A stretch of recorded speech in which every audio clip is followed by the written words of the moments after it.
All right. So do your introduction again, and so it's on tape. Okay, hang on a minute. Let me move Bruce over to the front row.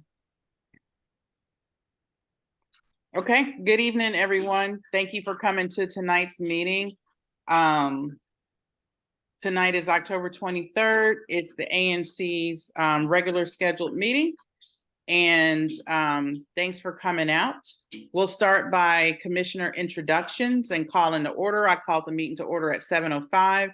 And in terms of introductions, I'll go first. My name is Lisa Gore. I'm the commission chair, and I'm the single member district commissioner for 34G01, which is all of Hawthorne and portions of Barnaby Woods. And we'll go to Commissioner Gosselin. Hi, I'm Peter Gosselin. I'm the commissioner for 6, which is basically the west side of Connecticut with a peninsula to the east. Thanks for coming tonight.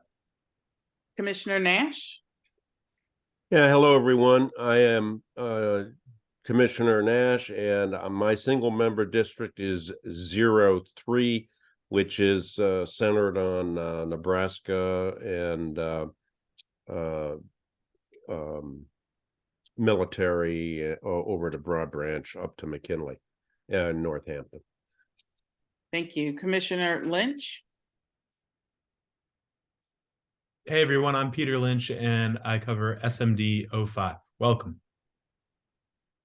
Commissioner Ferguson. Hi everyone, I'm Zach Ferguson. I serve as the ANC's treasurer, and I'm also a commissioner for single member district 07. Thanks. Thank you. And Commissioner Sherman.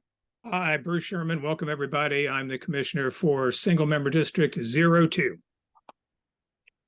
Thank you, commissioners. And just in terms of meeting procedures, if you have questions, please place them in the chat. The chat is located at the bottom, kind of center screen. We are recording tonight, so just to remind everyone that the meeting will be posted, including the recording, on our YouTube site. If you want to speak on a topic, please raise your hand. I'll recognize you to speak. We ask that you keep yourself muted until being recognized to speak, so that everyone has an opportunity to hear what's going on. And we ask that everyone be respectful and participate in the community open discussion block. So with that, I will go for the adoption of the agenda. The only change that I have on the agenda is to remove the presentation by Lafayette. Any other commissioners have changes to the agenda? Commissioner Lynch? Yeah, thank you, Chair Gore. I was hoping that we could move up the discussion on the Civic Corps, the survey, and the bioretention issue to the top 3, and then let the other issues that are also important, but have them come behind in the back half of the meeting. Okay, so the only thing that goes ahead of that is the resident forum, which we always have at the top of the agenda. And we can move, I don't have any objection to moving the discussion and vote on the Soofa sign grant proposal to the back end of the agenda, maybe after the electric vehicle presentation.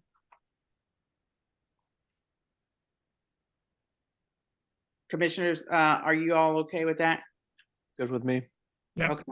And Commissioner Sherman, do you have a modification? I do have an addition, if I could. And by the way, for some reason, my video is stopped, and it indicates that the host has stopped my video. Don't know what that's about, but if there's a fix for that, that'd be great. So I'd like to add and have a quick discussion of the proposed Rock Creek Golf Course rehabilitation. That has aroused, we're very close to Rock Creek Park over here. Lots of people are in the park frequently, and they're very concerned about the environmental impacts. Some folks have read the environmental assessment. They're concerned about the loss of up to 1,200 trees.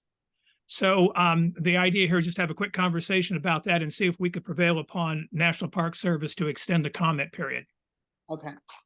So if you guys don't mind, I would like to, we can maybe put the golf club, Rock Creek Golf Club rehabilitation discussion. Do you guys want it ahead of the EV discussion or after? But put it after, since it's coming. It's just ad lib Okay. there, yeah, extemporaneous. Okay. yeah. So we'll do that. We'll have the presentation on electric vehicle curbside charging, Rock Creek Golf Club, then the discussion and vote on the Soofa sign grant. Is that good? Good Okay. by me. All those in favor of the amended agenda, please raise your hand. Okay, thank you, 6-0. And I didn't have anything on the consent agenda. I know we probably still have some minutes to catch up on, so I just asked for the community to be patient with that. We had Commissioner Nash was out of the country for some time, so we give us a meeting or two to catch up on our minutes and to get those posted on the website. And with that, we are at the part of the agenda where we see if any residents have any issues that are not on the agenda that they would like to raise with the ANC. So this is a 15-minute resident forum section. If you do, just by show of hand, if you want to discuss something that we don't have currently on the agenda. It's okay. Okay, Ron? Yeah, hi. As I do occasionally chime in at this time, I have something that is more general. I was doing some research on documents, resolutions, letters on the website on various topics, and I found a lot of what I call missing areas where there's references to that type of material, so that I can't do a complete research on a topic. In this case, it was about boundaries, for example, but I can make other examples. And I'm just wondering if you can assign somebody, just take a look at some of the holes in the website in terms of just consistency, because when I'm trying to do research, maybe I'm alone in doing that, but it doesn't help when I'm missing information. I'm glad you referred to some of the missing agenda items that we're going to get caught up on, because they're pretty recent and useful as well. That was something I was going to mention, but I understand you're going to be active in doing that. But I just want to maybe see if you take an action item and not necessarily burden an ANC member. Maybe get somebody to kind of do this administratively as something to just, take a look at what's out there and connect the dots a little bit better. That's about it on me. Thank you. Thanks, Ron. As you know, we have been asking for administrative help for probably a year or so. So the only administrative we helped was when my son volunteered to do it when he was home for college. Can't do it now because he's in school. So we also have contacted schools to see if we could get part-time students to do it. We'll probably have to get back at some point to readdress the announcement that we had, but right now we don't have anyone that's volunteered in the community to do that. But if anyone online is aware of someone that would like to help on that role, we'll take that up. Commissioner Gore, did I hear the slight suggestion in Ron's comments that he might want to volunteer? I don't know if I was receptive enough on that, but yeah. No, you were not perceptive on that. All right. Any other issues, community members, before we move on? Okay, Ron, I know that hopefully that answered your question. I know it's not probably the answer that you want to hear, but that's just realistically where we are. Okay, so with that, on the amended agenda, we'll go straight into the discussion on DMPED and our RFP process. And I just wanted to take a few minutes with the commissioners to get your feedback, get community feedback on the process, kind of discuss next steps to make sure everybody knows where we're going. Me and Commissioner Gosselin briefly discussed, having to get our resolution prepared and ready. So we got a ton of work to do on this upcoming resolution, because we need to make this very thorough and capture, a lot of the history, but also what's happened to date and where we want this to proceed. With that, any thoughts from commissioners?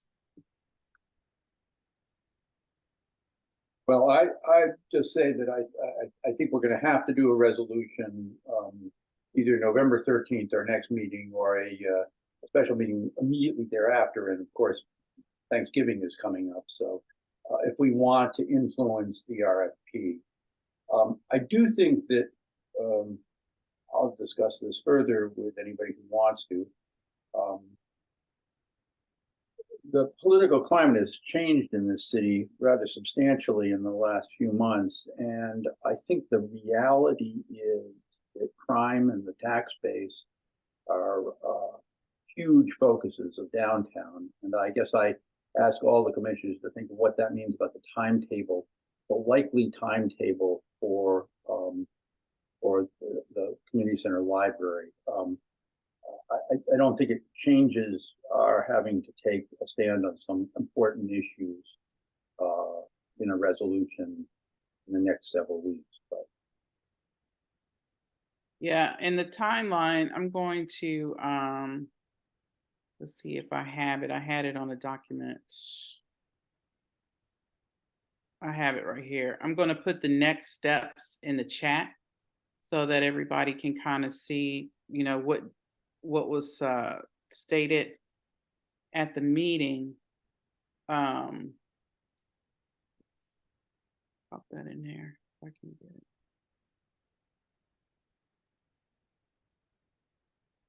So I just put in the chat the timeline for the next step. So release of the RFP sometime in the fall of this year, 2023.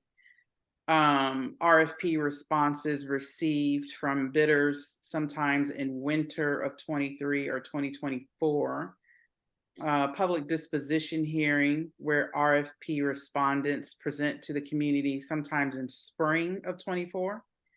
RFP respondent section, summer of 24, surplus and disposition resolutions to the council, fall of 24, and commencement of construction sometimes in 2026. Commissioner Sherman? A couple of things. I heard a lot of comments from members of the community who attended and others who didn't attend about the timing of our survey and the relationship of our survey to DEMPED and to what they're doing and what OP is doing. So I just echo that. I wanted to acknowledge that people are concerned about it, asking about it. And the observation, of course, that as robust as attendance was at both the October 14th and 18th sessions, I suppose there were those of you that were present also have a gauge of this 300, 350 people. My guess is all told that participated. We are a community of 15,000. The survey is capturing far more input from a broader cross-section of residents. And therefore, the work that the survey is and what it represents will be very important to the process. So I'm just echoing those comments and acknowledging that what we're about with that, which we'll talk about later, obviously needs to feed into this process and play its rightful role. Any other commissioner comments? Okay, let me go to Stuart Miles McLean. Yeah, thank you very much. I just wanted to go back to what Peter Gosselin said about observing that there's been a significant political change in the city in recent weeks. And we try to pay a lot of attention to the news, and I'm not sure what you were alluding to and how it relates to this so-called our RFP process. Thank you. Yeah. Stuart, if that's a question to me, I guess my most immediate concerns are I think it's going to be a terribly rough budget year. And I guess I wonder whether we're going to see what we have to see for this project to move forward, which is new money or the additional money for a library, additional money for the community center, a replenishment of the Housing Production Trust Fund. All these issues are going to be, I think, are going to be very difficult to deal with. Not for this ANC, but for the mayor and the council. And I just, I mean, Okay, thank you. That's helpful. And I would reference back to the mayor's budget discussion because I think that was asked of her then. And I think it was also answered by her at that time. That is that tape, I believe, is on our YouTube channel, so people could go back and reference that specific conversation. Thank you. Yep. A question? Yeah. So did we think we'll be able to have a resolution for the November 13th meeting? So if the survey closes, I believe November 4th or 5th, would we be able to see results and have a resolution ready for November 13th, or would it be later than that? Well, the results we can see live now. Yep. I mean, the people that have access, so you can go in and be able to see the results now. I think the challenge would be interpreting those results so that, and I actually, you know, thinking about it, to incorporate and to have those discussions, it might be best to have a special meeting. I don't see us having that at the 13th because we don't have another meeting until the 13th. And I think we're going to have to really think about how we, you know, frame and interpret the survey results and incorporate that into the survey. So I'm thinking, but we can't extend this resolution any more than that last meeting in November, because we'll be taking a little bit of a risk of, you know, we want them to receive our response fairly timely. And I know we'll have additional opportunities to respond with additional resolutions, but I do think, you know, we want to try to get this first one off as soon as we potentially can. When we get back, you know, especially once we get that RFP, I think we definitely want to respond to that fairly quickly.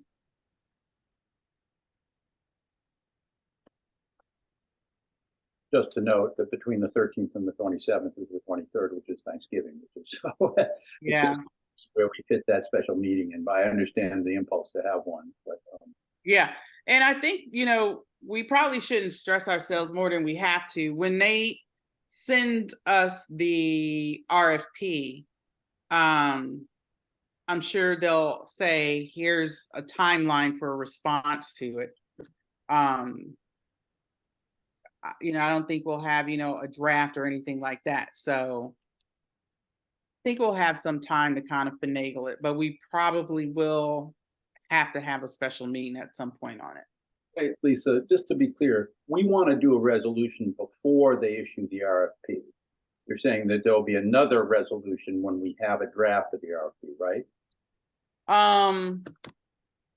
Yeah, I guess it depends on how you want to frame that first resolution. I think you could probably do either or. We definitely want, you know, a resolution in response to the RFP. Yeah, I would thought we wanted to get our oar in the water on this before they issue the RFP. I mean, yeah, I guess it depends on what we're saying. I mean, you know, if we can get the survey results in, I don't know what else you're thinking about addressing in that first resolution. I mean, there's a couple things we could put in there, but I think the survey results, if we can get it and get a resolution together before the issuance of the RFP, that's the best case scenario. And in that scenario, you know, if there's something else that the ANC feels appropriate to put in, we can add. But then we would definitely have another one, you know, once the RFP is issued in response to the RFP. I don't know who was first. Let me go to Peter, Bruce, and then Elizabeth Nagy. Thank you. Do we have a clear date as to when the RFP will be Nope, package? just the timeline that I put in the chat, which is the same timeline that they gave us at the meeting. So I'm sure they're in the process of preparing it now. And I guess we'll have a better timeline when it's actually prepared and issued. Do we know if DIMPED and OP are planning to keep us up to date on that? Should we have a heads up of any kind? I'm in frequent communication with Jill's in terms of what they're doing and how fast they're doing it. I don't think a heads up is gonna, I mean, we're not gonna get a heads up of the RFP. We're not gonna see the RFP before it's issued, because that would be legally problematic. But, you know, they probably would say, yeah, we're probably got a week to go, or so. I could see them being flexible with us in terms of that, you know, telling us probably within the next 2 or 3 days or something like that. Okay. Bruce? Just to back ourselves out of what we might want to do to inform the RFP before it's issued, you referenced, Lisa, the need perhaps for a special meeting to look at the survey results. I think that probably is wise to plan for that. Any resolution then would come out of that. And of course, it's only a resolution that that DIMPED would consider, as I understand the process. That is the only document that would have great weight. So unless we have some other means or intention of trying to inform the RFP before it's issued by way of suggestion, but I think we'd want to have a resolution, as Peter was referring to. So there's just a little bit of planning here to try to line all that out. Right. Yep. So I just follow on with Bruce's comment, Mhm. Which is that I think that's right. I think for us to the extent that we can get DMPED to take us seriously and take the survey seriously, we want the survey results and our interpretation of them in a resolution, and we want those two things before DMPED, before they to DMPED before they issue the RFP. And so whether we also comment on the RFP after it's issued I think we also ought to do that, but I do think we want to have a resolution beforehand, and that puts us on a very tight timeline. Right. Yeah, I think we're all in agreement with that. Right. Just want to be clear. Okay. Elizabeth, then back to Peter Lynch. Okay, thank you very much. I have a question about the survey. I was under the impression that the ANC was sending out postcards Yes. with QR codes. Yep. And we're going to have the survey discussion right after this discussion, Elizabeth, where we'll go over into where we are right now with the survey, including distributing the postcards. Okay, can I add a second question, which is you said Yeah. the mayor said something about the budget. Am I mistaken? Was there not money set aside at one point for a new library and a new community center back in 2019? Yes, Peter. So what happened to that money? It's still there. There Okay. was money set aside. It was not enough. Let's see, there was money set aside, I think, for both, but there was and an architect was hired to do initial work on the community center. People correct me if I'm wrong about which building we're talking, which building the initial work was done on. But in any case, so some money was spent, but the big conclusion, Elizabeth, was that there wasn't nearly enough to do the job, and so there needs to be additional money for those two public institutions. Move forward on those two public institutions. And I believe the mayor's response was that she would set aside additional money if she didn't see the current budget situation as a hindrance to the project. At this Thank point, Right. Right. Yeah. Exactly. Peter Lynch. Thanks. This is back to the survey, the RFP, and how we might handle it.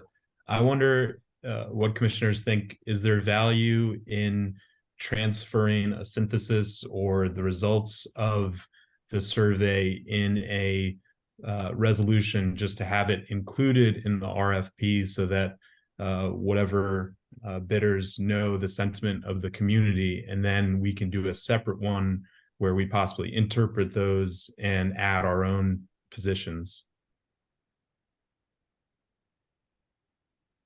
I would recommend, if we did a resolution, that everything relating to that subject of the resolution be contained within the resolution, so that there's not two separate resolutions regarding the topic, especially as critical as a survey is.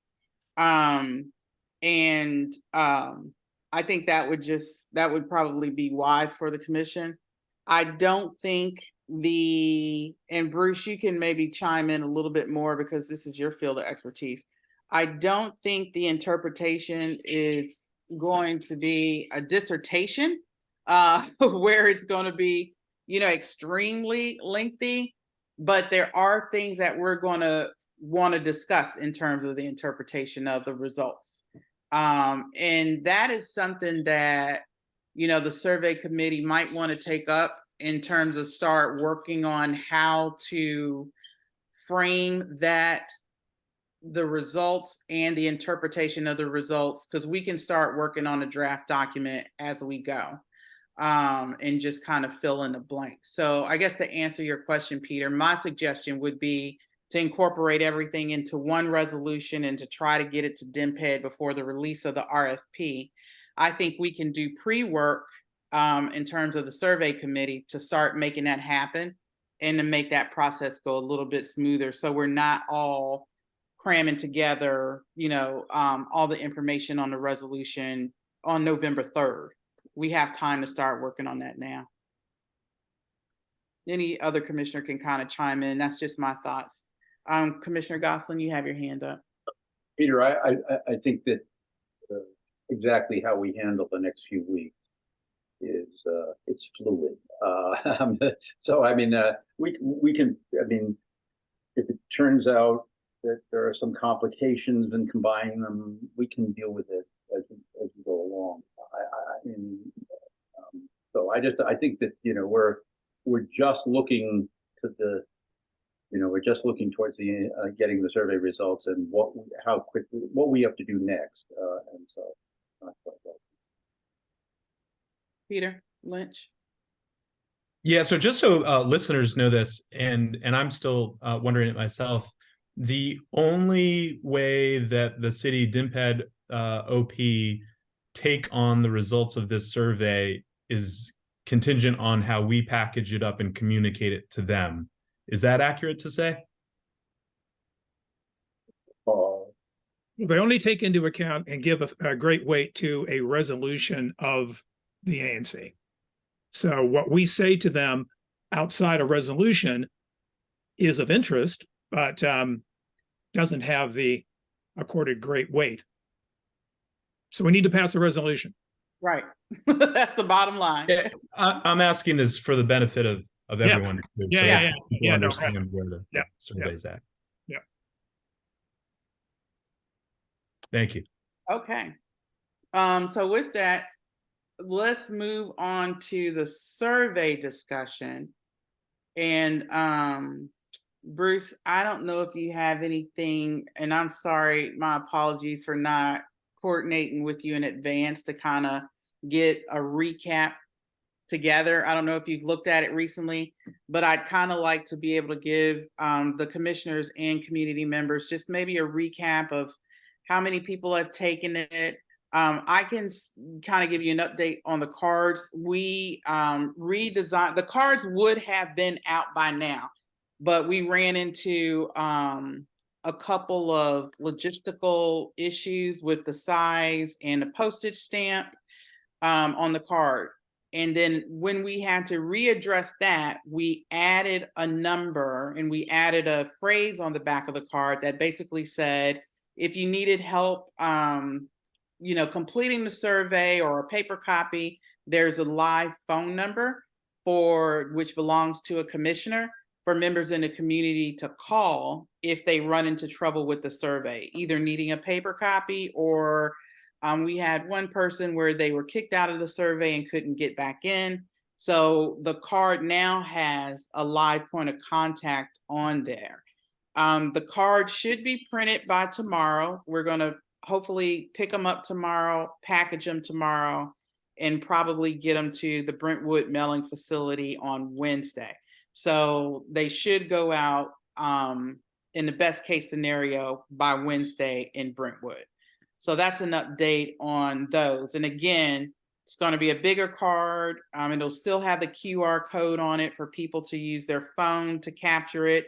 It also has the web link web address, I guess is what you call it, where they could type that in and go to the survey. And it has a phone number if they run into problems taking the survey to call a commissioner. Then the individual, so that commissioner will coordinate with, for example, the person lives in Barnaby Woods, they would coordinate with either myself or Commissioner Zeldin, depending on where the resident lives.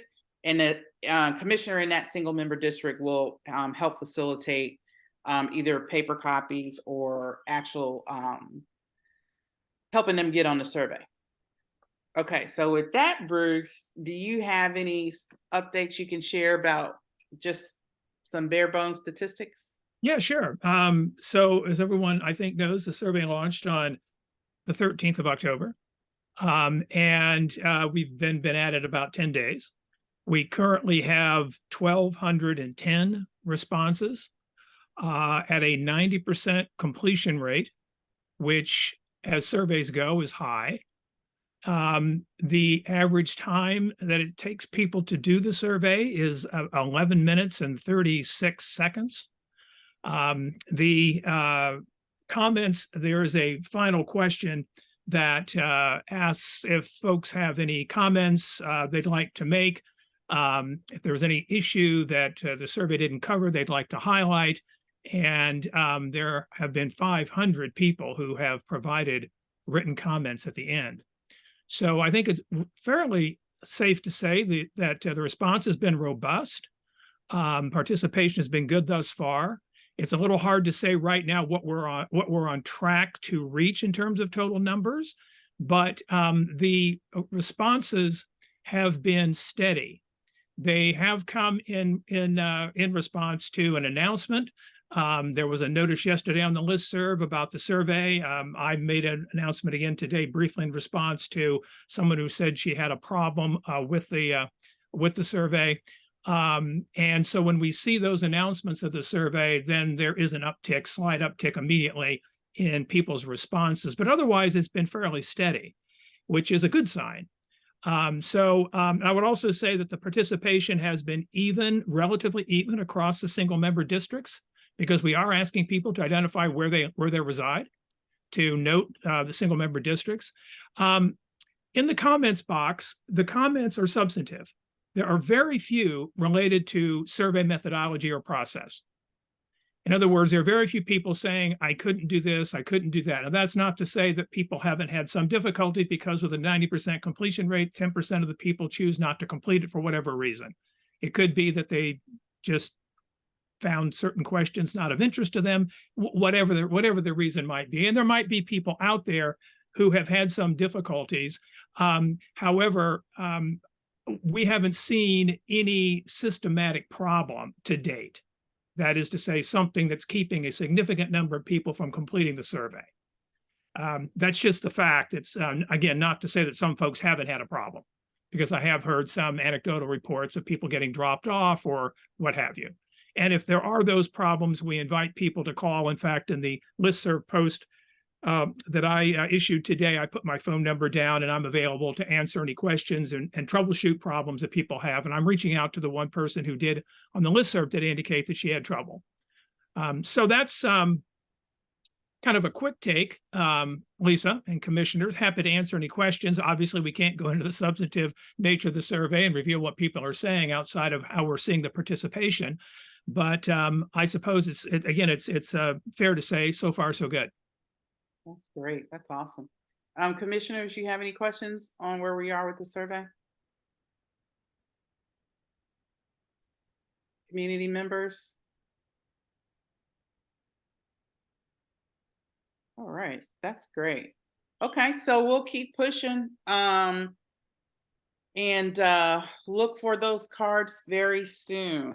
And commissioners, me and Commissioner Gosselin are going to try to package. If anyone's available, shoot us a text. We might need some help. All right, thank you. Lisa, one other quick note about the survey and the analytical capabilities to your prior point about the analysis we might Oh, yeah. might want to do. Within SurveyMonkey, at our subscription rate, there is almost infinite analysis that can be done on the survey.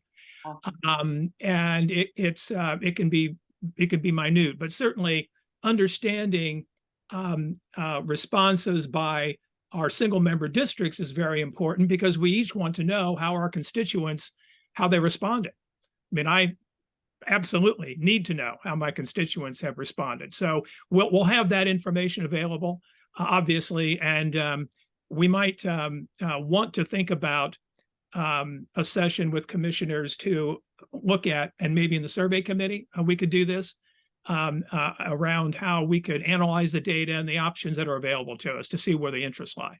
Okay, that sounds great. Okay. All right. Okay, we'll move on to our next topic, which is a discussion and update on the streetlight installation process. That's been a hot topic. Commissioner Gosselin, you want to take the lead on that? First turn on my mic, which might help. Let me first see, there is Laura Finizzi, good. And now let's look for Robyn Jackson and Kristen Snero. Are you here? If you are, would you raise your hand? Yeah, if they could raise their hand, that'll move them to the top of the screen. I don't remember seeing Christian. Laura, can you raise your hand? She's on. She's Yeah, I know she's on, but I'm trying to get her video to come to the first screen. So if she puts the raise your hand function, that'll move her. There you go. Thank you. I'm concerned. Why do we not have a...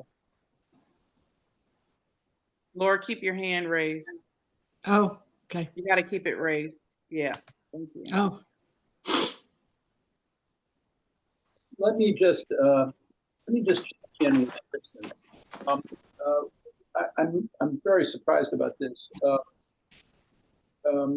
Given they're not on yet, I would like them to, as much as anybody, I would like Robyn Jackson, who is the Department of Transportation manager in charge of the rollout of the new streetlight system, to hear what Laura and I secondarily have to say about this. So it's important that we get them online.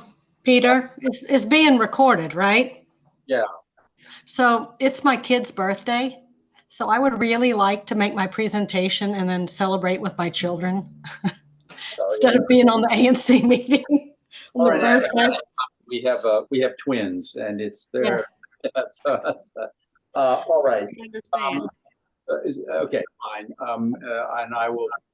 Meanwhile, while Laura is presenting, I will try to get Kristen and see if we can acquire. But so the floor is yours. Let me just, I guess I just say for people who don't, hard not to know Laura, but I mean, she's been involved in this issue for a very long time, including sitting on a citywide advisory panel as the contract was being drawn for the new streetlight system. The system is replacing all close to 80,000 streetlights in the city. It rolled out first in wards 6, 7, 8, I think, and came to us starting in September.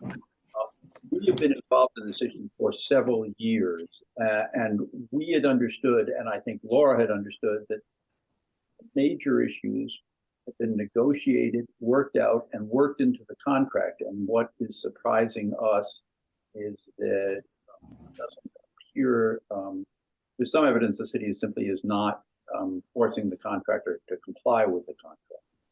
And so, Laura, take it away. Okay. Can you hear me okay? Okay. So yes, like Peter said, we have a citywide rollout contract. There have been a number of irregularities and deviations from the contract. The city was supposed to do the contract in chunks. Group 1 was wards 5, 7, and 8, and we were supposed to be group 2, which is wards 2, 3, and 4. They were supposed to finish group 1 before coming into our area, but they came into our area mid-August without having finished group 1 and put up lights on many street lights, but not all in our area. And there's just been a number of irregularities. I'll point out the most obvious and pressing ones. One is that the lights are installed very bright. We had asked that no more than 5,500 lumens be in any residential block. And lumens is the amount at the source. So if this is my flashlight here, what comes out of the light would be my lumens, right? The amount of light. We've got fixtures with 9,000 on my block. These lights do have the capacity to be dimmed, but they are not being put in at a dimmed level by and large. There's a group called AASHTO, which is the American Society of State and Highway Transportation Officials. They have determined levels for basically every kind of street. They look at a combination of the type of pavement. If it's white, it needs a little less light. Asphalt needs a little more. They look at the amount of traffic, and they look at the composition of the businesses versus residential. And with that, there is a certain amount of light on the ground. So again, if this is my little flashlight here and I'm getting lumens here, the amount of light on the ground might be different if my light is way up high or way down close to the ground, okay?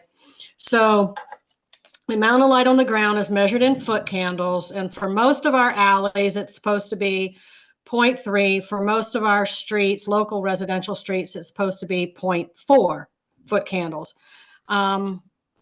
In many cases, we have numbers of like 1.5, 2, 4 under the lights. 4 is 10 times 0.4. So the light levels in many cases are several times more than was determined to be sufficient for safety. So levels of light above what has been determined to be sufficient, once you've met safety, right? It's like once you've met your daily caloric intake, any extra is just like, you know, fat, right? Once you've met that standard for sufficiency, anything extra, unless there's some real, you know, documented pressing reason, it's wasteful. Some people find it distasteful, and the American Medical Association considers it possibly harmful to human health because of disruptors of sleep. Many calls have gone from our neighborhood. I was tracking them pretty religiously through the end of September. At that point, I had like 170 calls. They're mostly getting closed out without resolution, without being dimmed. And so the lights are still shining into some, you know, sometimes people are complaining about the light in their houses. Sometimes it's just the light on the street. A second violation and irregularity in the contract, any light that was shielded prior to the conversion is supposed to be shielded upon conversion. That is not happening. The new lights are being installed without shields. Ms. Jackson, who is the new streetlight manager, she came on, I think, in May, said that we would have some shields in September. Now she's saying November. But the point is they shouldn't have, they needed to be there when they were installed. And the new shields that I have seen are not really, I'm going to use my little flashlight here. So if you were to have like a physical barrier, right, you might have the light, you know, you have a curve or a piece of metal that actually blocks the light from going into the area beyond the barrier. These shields are like a little perforated piece of metal on the bottom of the shield, on the bottom of the light. So they have the effect of dimming the light and cutting the glare of the light, which is not necessarily a bad thing, but they don't prevent the light from going into the area beyond where it should not.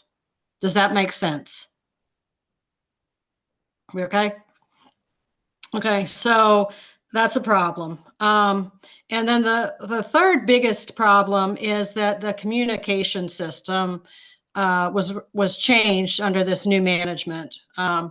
When they started rolling in replacement lights last fall, and Peter was getting complaints, and he asked me to get involved, and we had DDOT with a transportation specialist, Devon Smith, and we had their communications constituent relations guy, Christian Pinheiro. They came to the ANC. We had a little system where we made a database. We tracked calls that came to either Peter or me. We would help constituents file the 311 request if they needed it. We had a little display. And if they needed clarification or there was some question, I could talk to the transportation specialist because I know enough of the technical language to talk to the transportation specialist.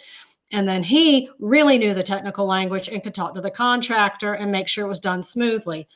Under the new management, that communication has been severed. I am no longer supposed to talk to the transportation specialist, and the transportation specialist who worked all through the contract is not supposed to talk to the contractor. So the manager is the one who's supposed to talk to the contractor. And she came on just in May after, the contract went through years of preparation. So,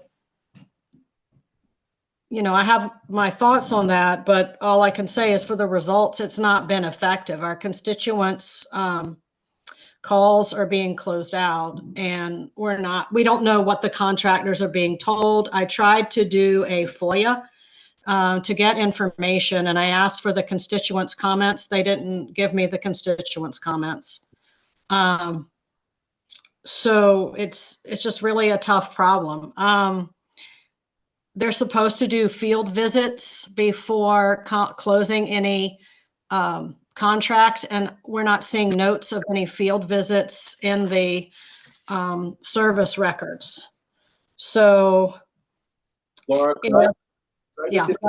Second, Kristen is on, and he says that Robyn Jackson is signing on shortly.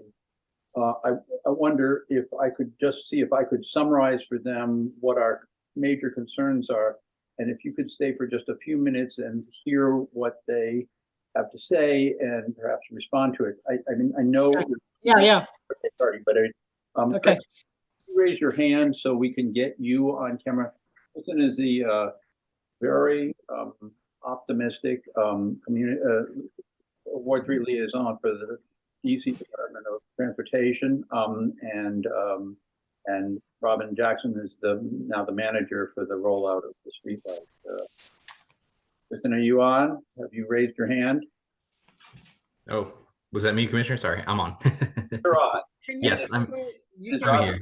the action button to raise your hand so your video goes to the front of the screen. Right now you're on page 3. Oh, I see what you're saying. Okay. I raised my physical hand, right? Yeah, there we go. There you go. That's what I did too. We're good students, right? We comply. Right. After 2.5, 3 years of virtual, you would think that would be the go-to, right? But I'm still, I'm in person mode sometimes. Robyn around? Is she on? I just got a note from her that she was signing in like a minute ago, so I will. Let me see if I can. Laura, you correct me if I'm wrong. You can convey this to Robyn. Our concerns are these. This commission and many ANCs across the state and a citizens advisory panel worked for years negotiating the specifics, and those specifics still here. Robyn, welcome. Robyn, welcome. If you would raise your hand, we'll promote you to camera and front row.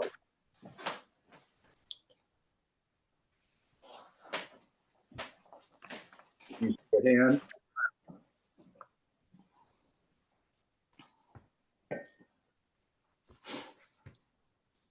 You raised your hand. Robyn, are you on? And could you? Yes, I think I just signed on. I missed the opening. Good morning or good evening. Thank you for joining us. I'm sorry about any confusion when this was going to come up. Laura Finizzi, who has worked with me and worked with the commission on this issue, and who I have a lot of faith in, has just tried to summarize the travel here. Let me see if I can just summarize the summary. This commission and many commissions across the city and a citywide citizens advisory panel worked for years on the provisions of what became the contract for this project, replacing all the street lights in the city with energy efficient LED lights. We understood going into this that as the new system was rolled out, so would adjustments to that system to accommodate concerns by immediate neighbors. So, for example, I have a bedroom with a 90-watt light right outside of it on a busy street, Military Road. I think that's why it is a bigger light than others. I have put in several 311 requests, and they have basically been closed out.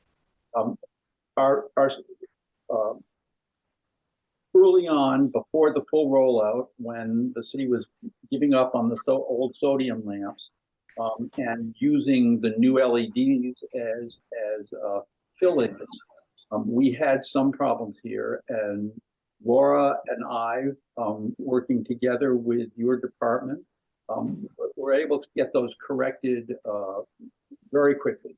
Some very, very bright lights amid old sodium ones stood out like sore thumbs. The system that we built and put in place then seems to have fallen apart on us, and we don't understand that. We do understand, I think this commission, I'm sure other commissions in the city understand, this is a big contract and a big job to roll these things out. But all of this was worked out for years in advance, and we don't understand why both the dimming, the simple response to 311, how things get closed out with no action and is beyond us.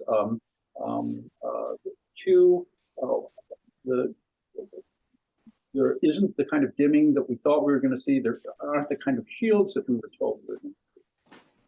And so we need to understand why that is and how we can go about fixing it.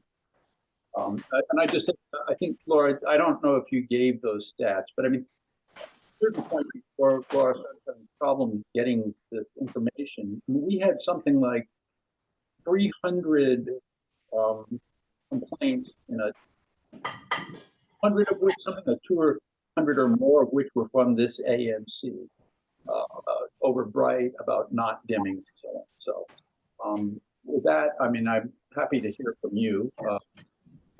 Do you have is that a fair summary, Laura? I also spent a fair amount of time talking about how the lights are too bright. We had looked at no more than 5,500 in residential areas, and we're looking at 3 or 4 times the average maintained illuminance required, determined by AASHTO to be sufficient for safety. And the shields aren't effective for preventing light trespass that we have. And the communication system isn't working. And we had asked for a walkthrough with Janice Lewis George, and we, neither the ANC nor I were allowed to participate in that walkthrough, even though we were the ones that had asked for it, so that we could point out the problems. So we'd like to find out how we can get lights that work for this community. How bad? All right. Well, first of all, thank you for inviting me here and, giving the opportunity to explaining what's going on with the streetlights, addressing concerns that you all may have. And like you mentioned, this is a large project that we rolled out across the entire district. And, as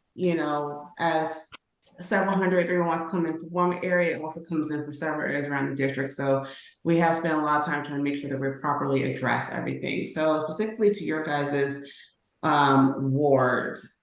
So very initially, when we started to roll into Ward 3 and 4, Wards 3, that's where most of the shielding requests already existed. And then as part of the contract, what's supposed to happen is as we converted that the shields were installed 1 for 1. There was like a miscommunication on our part as far as what the consultant understood, developer understood at that time. And as soon as the first 301 request came in, the first complaint about not having shields, we jumped on it immediately. The shield order wasn't placed at the time where all the fixtures were placed. So it was about a 3-week delay to get the initial onslaught of shields. So that came in around September. We were able to install at most all locations that had shields originally. And then, as you can imagine, on top of that, we have more than that have come in. So that order of shields is still forthcoming. It was shipped out on Friday, and we hope to have a placement of shields in stock in our warehouse within the week or early next week. Now, with the shields that have come in, they haven't been to a lot of resident satisfaction. And so we're seeing that now. So the ones that have installed are still not addressing some of the concerns that residents have seen or are seeing. And we have been going out to reassess those areas and figure out what more can we do, order different types of shields in different directions to make sure we sort of get it right.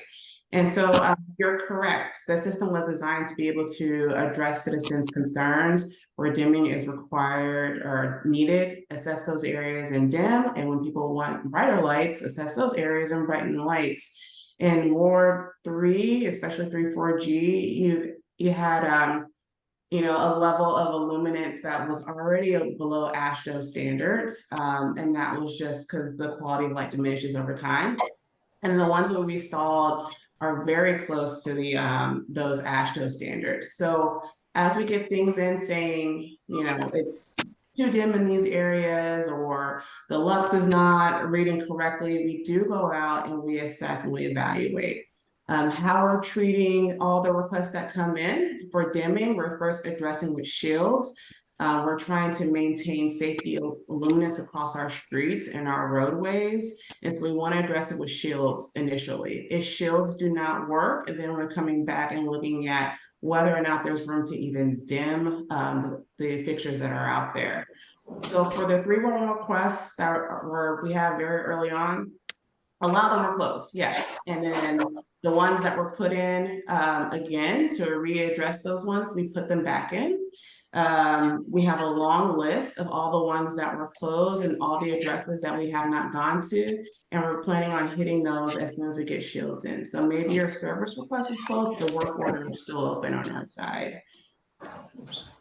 Yes. I have a question here. I'm not sure where you're getting the information that our areas were below AASHTO. It was one of the things that we asked in the streetlight advisory panel that DDOT come out and survey areas for overlighting and or underlighting, and they refused to do it before the contract. They said they didn't have the manpower.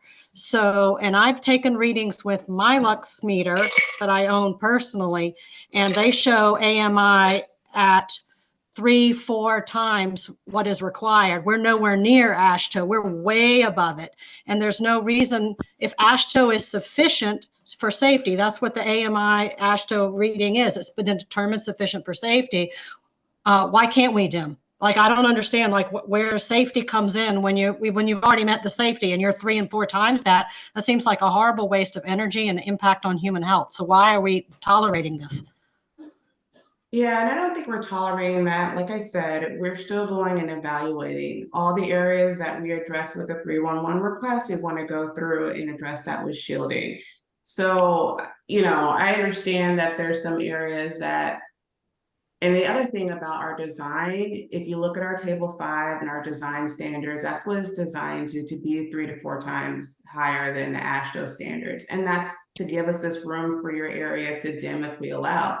Some of the areas that we've already evaluated, we didn't have room to dim, and that kind of comes through the design. And to to be quite honest with you, a lot of the design questions, especially with AMI and luminance, I'm sure you guys know that we have a public meeting coming up on Thursday. A lot of the technical answers or technical questions that you guys have will have like the appropriate people there to answer at that meeting. Well, we're here now, and neither Peter nor I are going to be able to be there on Thursday, so we'd like to get some answers now. You mentioned in August that you needed to educate me on the streetlight, so please tell me why we can't get now down to AMI when we're 3 times over.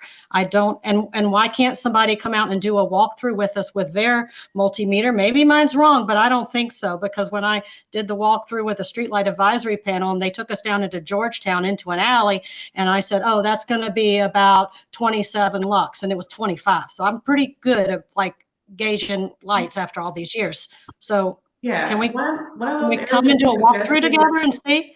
Yeah, that's definitely fine. We can have a walkthrough together. That's fine. I think all the areas that you've sent me, I have sent out inspectors to go check to make sure that we're within our standards, and I can share those readings with you, and I can also have one of our inspectors to walk with you. Okay, so what is your standard AASHTO minimum then? So our standard is about 3 to 4 times higher than AASHTO minimum. And no, that's not what we agreed on in the streetlight advisory panel. Yeah. And I wasn't part of the streetlight advisory panel. I'm following what's in our contract documents. Contract documents that everybody has, access to. It's a public document. We can look at table 5, which has the standards for luminance and lumens, and that's what we're meeting here. Well, no, lumens is the amount coming from the light. I'm talking about the foot candles. If you're looking at American units or lux, which is in metric units, what can you tell me the foot candles for a local residential asphalt street? No, I can't. That's why I'm suggesting people come to. Well, I can, and it's 0.4, and I've got 1.4 outside my house, so that's 3 times higher, and we don't need it. It's not required for safety. Okay. Wait. Let's just wait. This debate is getting too technical for me and for the audience. Let me say, Robyn, my understanding is that, and we will go back with Laura's guidance, I will go back and look at the contract. But my understanding is these issues were negotiated and in the contract, and so I want to understand that more immediately. The general commitment was you were going to adjust light to limits to accommodate people, and you were going to have shields that work. You told us there was a problem with orders. Are the correct shields the shields that were specified in the contract? Have they been ordered, or has some second choice version of shields are those being? It's not the ones that were in the contract, not shields that block the light from trespassing into people's homes and disturbing them. Why has that changed? Let me just say 2 other things, and you can answer all this together. What's your timetable? I mean, you said, yeah, we're going to come out. Are you going to come out in November? Or is it November, December, January? Can you give us some sense of that? And also address this issue of 311 requests, because if you want people to use 311, if the city wants to have this system work, you can't just have people go to the trouble of figuring out what category to put it in, and then watch it get, from our point of view, from an ordinary citizen's point of view, just have it closed out. I mean, it basically is an incentive not to ever use the system again. No, I appreciate your frustration about the 311 requests. It is frustrating on our end too, seeing them being closed. This is a new developer that we brought on board to work with our system, and it's just a matter of getting them, accustomed to how DDOT handles 311 requests. It's a 15-year relationship, and this is the first time they're getting a lot of 311 requests coming in. So, my apologies for that, and I want to make sure that people aren't continuing to experience service requests being closed. When it first started, we tried to address this head on. educate our staff on how to handle 301 requests. And my expectation is that you're not continuing to see your 301 requests being closed with no action. The other question you had about shields. So yes, we have ordered shields. We ordered hundreds of shields, all different orientations for front side, house side shields, front side shields, cul-de-sac shields, whatever you can imagine to help block the light trespass. Now, they're not going to look like what people are used to seeing, which is, sort of like an apron placed on a shield. They're just a louvered panel. They're a bit hard to see, but we're confident that that would address a lot of the concerns that people are experiencing, especially in regards to light trespass. Can we arrange for a meeting between Laura and I and other commissioners who want to come along? And you show us the shields you're using, and you give us a timetable for when we can expect shields that do the job that we understood the city made a commitment to have them do, will be up in our ANC. Yes, so the timetable for the shields is early November. Like I said, the shields were shipped on Friday. We should expect them in our warehouse by the end of the week, early next week, and then they'll be installed immediately. All the files, all the homes that we have, that have room requests that were open that were closed, or if I received emails about homes or residents, those are all on a list that we're going to address pretty much all at once. When is that all at once? And Early November, and I can't give you an exact timeline until the shields actually arrive. I'm going to let other commissioners ask questions. Do other commissioners have I just wanted to ask Laura a question. She had mentioned that herself and the ANC was not able to go on the walkthrough. Do you know why? Or that's a question. We were able to. We had asked for the walkthrough, but we were not invited. The Janice Lewis's Georgia's constituent staffer told us that DDOT did not want us to come, and we were not allowed to come. Really? Yes. We were disinvited from the very walkthrough that we asked for. Only the council member was allowed to go. That's awful. And same Fruman's office, we weren't allowed on that one either. Well, that's awful. Does anyone from DDOT have a rationale to why you would deny the ANC right to go on the walkthrough? Or any resident? I mean, it's our streets, right? It's our streets. Kristen? Yeah. Yeah, Oh, go ahead, Robyn. Okay. Yes, and I was gonna say, I don't know if that was the case that we were disinvited. I know we were asked by our staff to have meetings with the commissioners prior to rollout, just to give them a better sense of what the lights were able to do. But, it wasn't necessarily a closed meeting. There have been other walks. We had members from the citizens show up, members from the community show up as well. Well, maybe this is something we should put in writing, commissioners, because I think this is disheartening. Somebody disinvited the ANC, and when you disinvite the ANC, you're virtually disinviting the community. I didn't get a call from anybody from any council member's office in Ward 3 or 4 saying you guys were disinvited, and maybe as chair, you ought to push back. So I don't want DDOT or any council member's office to think, something like that is appropriate.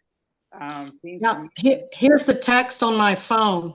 Oh. From the constituent services person, DDOT gave the council member a streetlight tour, but refused to allow ANCs and residents, so I wasn't able to get you in for it.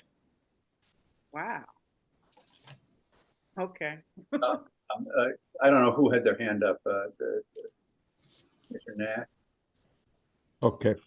Yeah. All right. Well, I have one question and one comment. Ms. Jackson, did I hear you say that you are not going to dim the lights, as Laura was saying? You're going to put the shields on, first? Why can you not simply dim the lights to bring them to the proper level? That would allow us not to have to wait for these shields to come. Who knows when they will come, and who knows when they will be installed. And dimming seems like the better solution anyway, because people are having trouble with the shields. But you just said, well, we're not going to dim them. Why? Yeah, and I don't want my statement to be misconstrued as that we're refusing to dim or not dimming at all. We're first handling it through shielding, and we went through a Why don't you dim them? Just dim them. We went through a very extensive design process that included the foot candle readings as well. And we went through several iterations of submittals to get to even illuminance across the district. And that's what we're trying to maintain that's in our contract. So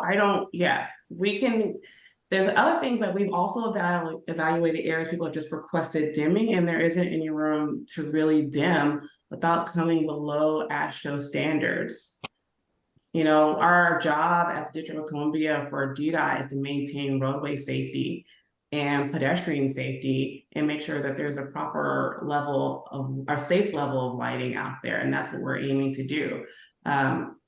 So most of the complaints that we have received were of light trespass, and that's what we want to address is light trespass.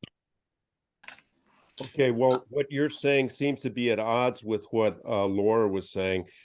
And I just as a general comment, I'm not too familiar with this situation, but what I'm hearing now sounds like an outrageous situation.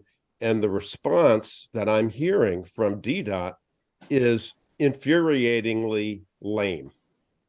Yeah, I would say that dimming should be the first order of business, number one, because it's very quick. It's basically a quick little change in the computer. The lights can be programmed. You don't have to go out and manually dim everyone. You can do it from the central location. They've got a RCMS remote control monitoring system. So that can be done. Number two, I'm not really aware of many locations that are still that would be under AASHTO standard. If they are, they probably still got an old high pressure sodium light there or an old incandescent there, but none of the LED areas that I've seen have been under. And because DDOT has not gone on any walkthroughs with any constituents, or ANC members, then we can't say, we don't have proof of what they're saying. I would love to go for a walkthrough. Show me where those areas are underlit. Your Lux meter is, your multimeter is $4,000. I'm sure it works. So, and I'll take it up against my Amazon $50 meter, but I feel pretty confident that mine is showing multiple times over the level of lighting. And once you have achieved safety, that's what the AMI says. It's the minimum level for safety. Safety has been achieved there. There is no additional safety benefit going above that level. In fact, with the glare of the lights, and particularly in areas where you have installed 90-watt fixtures or 60-watt fixtures, because there are, for the non-technical people here, there's things called bug ratings, and it's not like a pest, but it's backlight, uplight, and glare. And on the residential streets, the glares weren't supposed to be any higher than 1, but where they have installed, like on my block, which is incorrectly classified, they've installed ones with more glare. And so if you can dim them, that can take the glare down to the level that should have been specified in the contract. I'm also a little surprised when you said that there was a delay in the order of the shields because the shielding was in the contract. And I know, I remember in that streetlight process and I think Chairman Baga was still there as a manager of the transportation specialist, and he and some of the transportation specialists talked to the contractors and recommended certain shields. So those should have been ordered. Laura, I think that on this issue of brightness and sort of competing devices that measured, I think you and I need to go out with the appropriate people from DDOT. But I don't think we can argue the back and forth here. the two things that we need to go out, and we also need to see the contract, because there seems to be a disagreement here about by 2 or 3 or 4 orders of magnitude. Let me just turn to Commissioner Sherman. Bruce, you're on mute. Thanks. Thanks, Robyn, for being here. I appreciate, and Christian for being with us. I want to come at this from a slightly different angle. I ran a survey within my single member district once the new streetlights had gone in, to ask people in the first instance if they had noticed them, and then to ask how they found the brightness. And of the 92 people that responded, that's about, assuming that each person, one person from a household responded, that's about 15% of the households in my single member district. Of the 92 that responded, 83 of those had noticed the lights, and of those, a third found them to be too bright. Half found them to be just right. Then in between just right and too bright lies another 15 or so percent. So about half the people found them okay, just right. About half of them found them to be bright or too bright. I have offered to help people with their 311 requests. I've offered to be available. I have not, in my district, had an outpouring of concern, which is not to diminish anyone's concern at all. I'm simply reporting in what I'm hearing from my single member district. We represent our constituents, and I'm giving you that feedback. So I think it will be of interest to a number of people in my particular part of the world to be able to have the lights dimmed or have the shields put on. I think that's probably very true. And I can probe even further and ask people any additional feedback they'd like to give about them, if that would be helpful. But I just wanted to relate to you what I've heard from my constituents. Let me just respond and say that's great. And the amazing thing about this new system is that those who think it's just right can have their forage as it is in front of them, and those who think it's too hot can have it adjusted, or at least the city has the capacity to adjust it. And so, I mean, this is a case where we don't necessarily need a vote. What we need is these adjustments to get the system working right for all or most people. Yeah, Peter, I agree with that. The idea here is just to understand the magnitude of the problem in any given area. And in my world, the lights went in, and I also was not aware they were going to go in. They went in, and then all of a sudden, there were some people who were contacting me about the lights being too bright. So I wanted to know, well, how many people out there find that to be the case? What's the magnitude of the problem that I, as a single commissioner, have to address? And so I'm relating those statistics. I've also had a number of interactions with Robyn via email about the 311 requests and having people having those responded to. So this is good information for me tonight in terms of, Laura, what you've been doing. And I credit and thank you for the work, Laura, that you've done over the years, you and Peter both. So I'm learning as we go on this. And if in fact the 311 request can be responded to, I firmly support that. It's very important for the integrity of that system to have requests completed, not just indicated that they were completed. So can I suggest a path forward? I think that we need to wrap this section up. I think that, Stuart, I'll come to you. I hope you keep your comment short. Laura, if you want to say something, also keep it short. But I do think we need a commitment, Kristen and Robyn, from you. And I am out of pocket till November 2nd. I will make myself available at any time thereafter to do a walk, and I would like to do that, and I would like to have some clarity about what the contract says with you guys. If I can, Laura, very quickly, and then Stuart, and then let's wrap this up.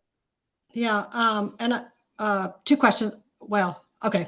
Yeah, I think the other thing that really has changed with this rollout compared to what we had a year ago before Ms. Jackson came on board was that we had the system whereby Peter and I, if we had constituent comments or complaints and they weren't sure how to handle it, we would help them, but we would also be able to talk directly with the transportation specialist who would be able to talk directly with the contractors. And, you know, I was directed to talk to Ms. Jackson rather than the transportation specialist, but I'm not finding that the in this system that the requests are getting resolved to anyone's satisfaction on any kind of quick time frame. And I was wondering if we could have our old communication system back. It would also seem to be, managerially, I would just think that if Ms. Jackson has to handle every 311 request and talk to a contractor, that's really a level of detail that I would think would be more somebody, down in the trenches. But anyway, as long as they get resolved, but I think that old system worked a lot better. So before we go to Stuart, Robyn and Kristen, can you give us a tentative date for when we could go walk with you? Yeah, Christian, Yeah, I'm more than happy to, whatever Yeah. works best for Robyn and I would love to be there as well. And I'm not privy to the circumstances with what that constituent relation person from both of the council members' offices said. For those who know me, I'm very open. I'm having residents come out and see things in person. So, if it's okay that, I speak on Robyn's behalf, I think us as a DDOT, as a team, especially in this project, we're willing to do that. So we can coordinate a time that works best next month. And we can definitely work that out. You have my commitment to that. Great. Let's get it to our. Yeah, hi, thanks, Peter. And thank you very much, Robyn and Christian, for being here tonight. I know it's well after working hours. I live on 5500 block of 39th Street Northwest, and I definitely noticed that the street lights were replaced because there's way more light in my front yard than there's ever been before in the 28 years we've been living here. And it's just spilling all the way. And once the tree canopy drops in this next month, it's going to be a lot harder to sleep in that bedroom that faces the street. The other thing I guess I would say, as a taxpayer, I'm frustrated that it seems like the contractors are playing you, the city, not you personally, but that these things were supposed to be ordered. They're supposed to be part of the contract. We're supposed to, and they've already been here. They put up the streetlight heads, and now they're gonna have to come back. There's hundreds of, God knows how many hours of contractor work that's gonna be that, as a taxpayer, I'm gonna have to pay for. And on a related matter with the DC 311 system, and to the extent that you guys from your positions can say anything about it, historically, this has been a problem with the 311 system, where you put in a 311 request, they close it without doing anything. You put in another one, they open the same request, but then whoever's the bean counters in the DC bureaucracy count that as two actions. And if they close it 2 or 3, 4, or 5 times, which I have had, and Peter can back me up on this because there's a house I'm pointing to over that I can see from where I'm sitting, I had to put in multiple requests that kept getting closed, but every time the city counts that as something that was opened and closed and action taken. And so, and it's a win for them, because then they can say at the end of the year, we had, umpity-ump 311 requests that were resolved when they weren't. So if you're in a managerial kind of position, you could give this information back. The 311 system is basically broken and it's untrustworthy. Like Peter said, it's a disincentive for citizens to use it when it could be a very useful system. I've tried and tried for the last many years, but thank you again for being here tonight and listening to me. Well, let me do a quick advertisement for DDOT. On Thursday, October 26th, between 6 and 7:30 at the Cleveland Park Library, DDOT will be holding a public meeting about this very subject. So, well, I'm sure you're all invited. And I would just say, in wrapping up, orphanism bears down on subjects like nobody else, and so it is a huge help, and she has helped this ANC on a number of issues. So I thank her. I thank you. Kristen, I'd stay on because the next one is bioretention basins. So it's the jumping from the Understood. pole to the, so with that, I wrap up that this section. Lisa. All right, thank you very much, and definitely thank you, Laura. You are amazing. There's a couple, I don't know if you had a chance to see reposts that I put in a chat from people thanking you for your service on this issue. So thank you. Yeah, you're welcome. Thank you. Happy.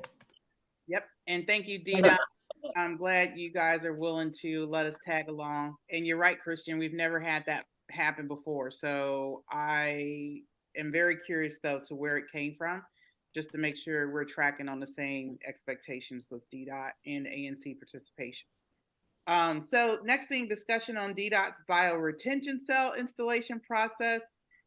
Commissioner Gosselin, I guess you're going to take the lead on this next hot topic. All right, essentially, all of the commissioners, maybe curiously with the exception of Commissioner Ferguson, have been touched by this issue. The city has. Bruce, Oh, you've been touched too. Okay, it's a clean sweep. Let me just sort of recite where we are, and then both Commissioner Nash and Commissioner Sherman, I'm sure, are going to want us to have say things on the subject. The city has signed an agreement with EPA to improve the water quality flowing into Rock Creek and the Potomac and elsewhere in this area's watershed. We understood, and we actually had briefings a year ago, that there was this general notion of the Broad Branch and Spring Valley stormwater abatement improvement project. But this commission only heard about a few isolated places where this was going to be done. And then on September, I think, 15th, suddenly we received a notice that the city was going to take 104 parking places and install bioretention basins in a variety of places, including very, very big ones. I think Utah and Nebraska is an 11-car length one. Also, as Commissioner Nash will tell you, some of the proposed installations are cause real problems for homeowners. There was a very short comment period. I have to say that Kristen has responded, DDOT has responded to that, and Kristen has let us know that they've extended the comment period from October 20th, that Friday, to November 3rd, so another 2 weeks. We've been working on a letter, but I think the decision here was to hear from the community on the subject here and then revise our letter. Anyways, that's where we are on this subject, Commissioner Nash.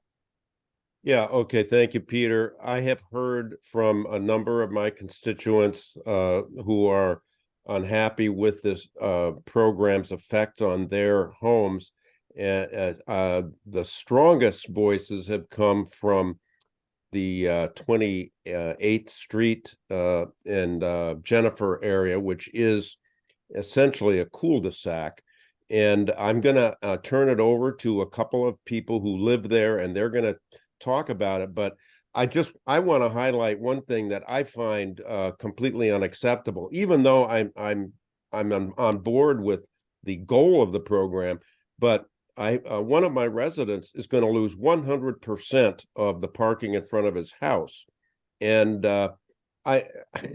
I just think that that's not a way to gain the support of this community for DDOT to do such a thing to anyone, especially for those of us who are looking to age in place. That makes it really, really hard to do that. So I just think that ought to be something DDOT never does at all. But the people on 28th Street have particular arguments as to why they think there should not be any bioretention plans where they are. And then finally, I appreciate DDOT giving us an extra couple of weeks. Based on what I'm hearing of the problems with this program, that's just not enough time for public comment. It seems to me there are a lot of problems with this program.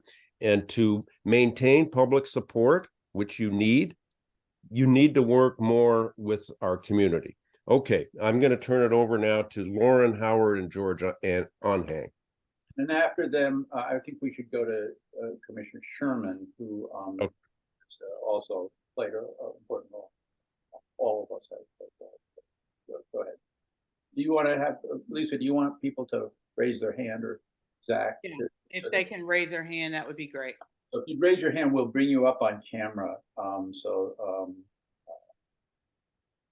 No, you've got to raise it on your, Oh, yes, I'm sorry. look under reactions. Yeah. That's right. And then hit it, you'll see when you click that button at the bottom of your screen, up will come. There you go. You got it. All right, there you go. Speak. Good evening, everyone. Can you hear me? Yes. Well, thank you all so much for the opportunity to speak about bioretention. Bioretention facilities provide very important benefits for our water quality, our environment, and our community. Realistically, though, these facilities can also bring serious problems and burdens. And so considerable care should be taken in deciding where to place them. And the fact that much care and attention is called for is illustrated by the bioretention facility that DDOT has proposed be placed on 28th Street, in front of my family's home at 5315 28th, which would also extend in front of my neighbor's home at 5305 28th. The proposed facility would extend over 100 feet, and it turns out that it would completely block vehicle access across the entire frontage of my family's home and yard. In other words, if the facility as proposed is installed, no vehicle could ever even pull up to the curb anywhere along the entire length of my family's property. No emergency vehicle, no other essential services vehicle, no repair vehicle, no delivery vehicle. And as Commissioner Nash said, my family would lose 100% of the parking in front of our home and property. There wouldn't even be enough room to park our Mini Cooper. I respectfully submit that no resident of our community should suffer the daily burdens and the permanent burdens that placing that proposed facility in front of our property would impose on my family. But even putting aside my family's home, I propose that there are 4 factors that should be considered in placing bioretention anywhere in our community. And Commissioner Nash touched on one of them, if not the most important. The first factor should be whether seniors would be directly affected. Seniors should have the right to age in place if they can, and obstructing vehicle access to their homes would plainly impair that right. Now, of course, there are many locations in the district where that would not be a factor, but in some locations it is. By way of example, on 28th Street.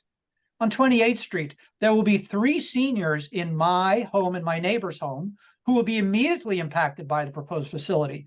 And in just 5 short years from now, when the facility would obviously still be there, the average age of all the occupants of our 2 homes will be over 70.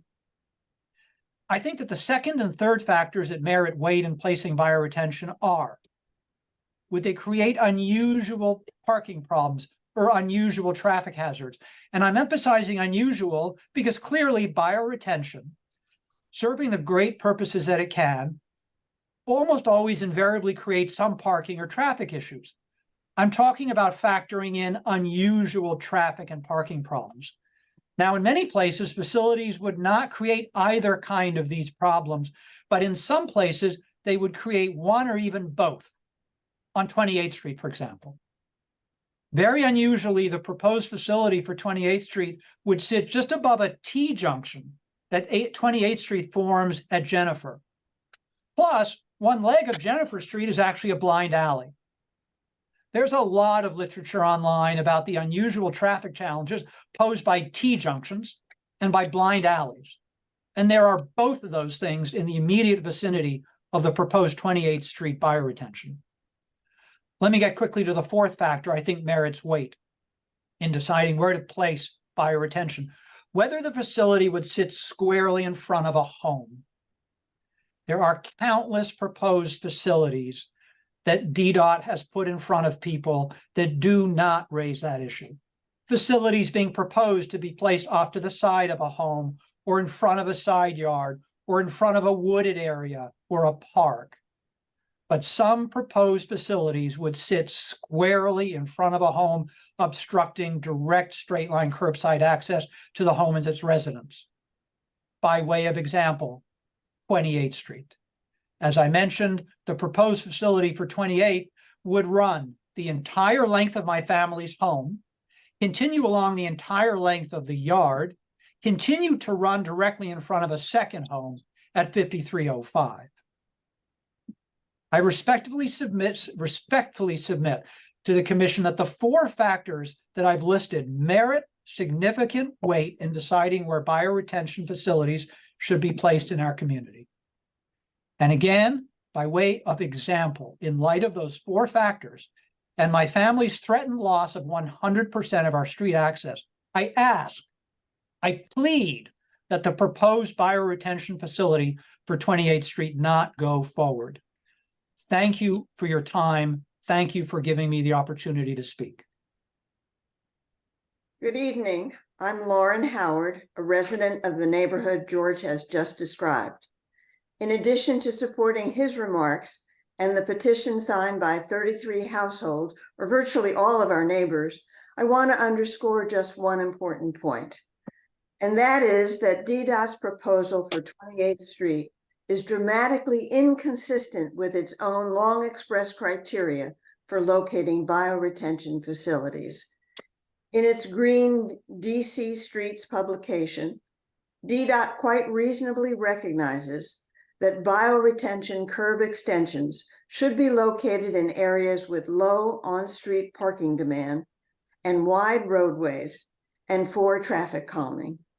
None of those conditions describe the 5300 block of 28th Street. Demand for parking is high. There is room for only one travel lane when the cars are parked on both sides of the street, and there's no need for traffic calming. In fact, DDOT specifically states curb extensions are appropriate solutions in neighborhoods where available on-street parking meets or exceeds needs. Again, that makes sense, but it doesn't describe this block where virtually all street parking is occupied at all hours of the day, and there are only 2 driveways for off-street parking on the entire block. So I urge ANC to urge DDOT to follow its own guidelines and locate bioretention facilities in areas that wouldn't be so severely impact residents, especially seniors. Thank you so much. Jim, does that conclude your votes? Yes, it does. Could you thank you for your time and your testimony. Could you lower your hands, please? Before I go to you, Peter, Bruce, do you want to pick up where Jim left off? Yeah, first of all, I want to say hello to Lauren and to George. Jim, when you were overseas, I had the pleasure of meeting them and other neighbors on 28th Street to hear their concerns directly. They, knowing my interest and involvement with bioretention facilities in my single member district. So I'm very sympathetic to their concerns. I think it does present an undue hardship on 28th Street for George and the immediate neighbors. Let me then just focus on my single member district now and acknowledge that we have 26 of these facilities in my single member district. I have heard probably as much about these as any other issue due to the ongoing maintenance problems, longstanding issues regarding the maintenance.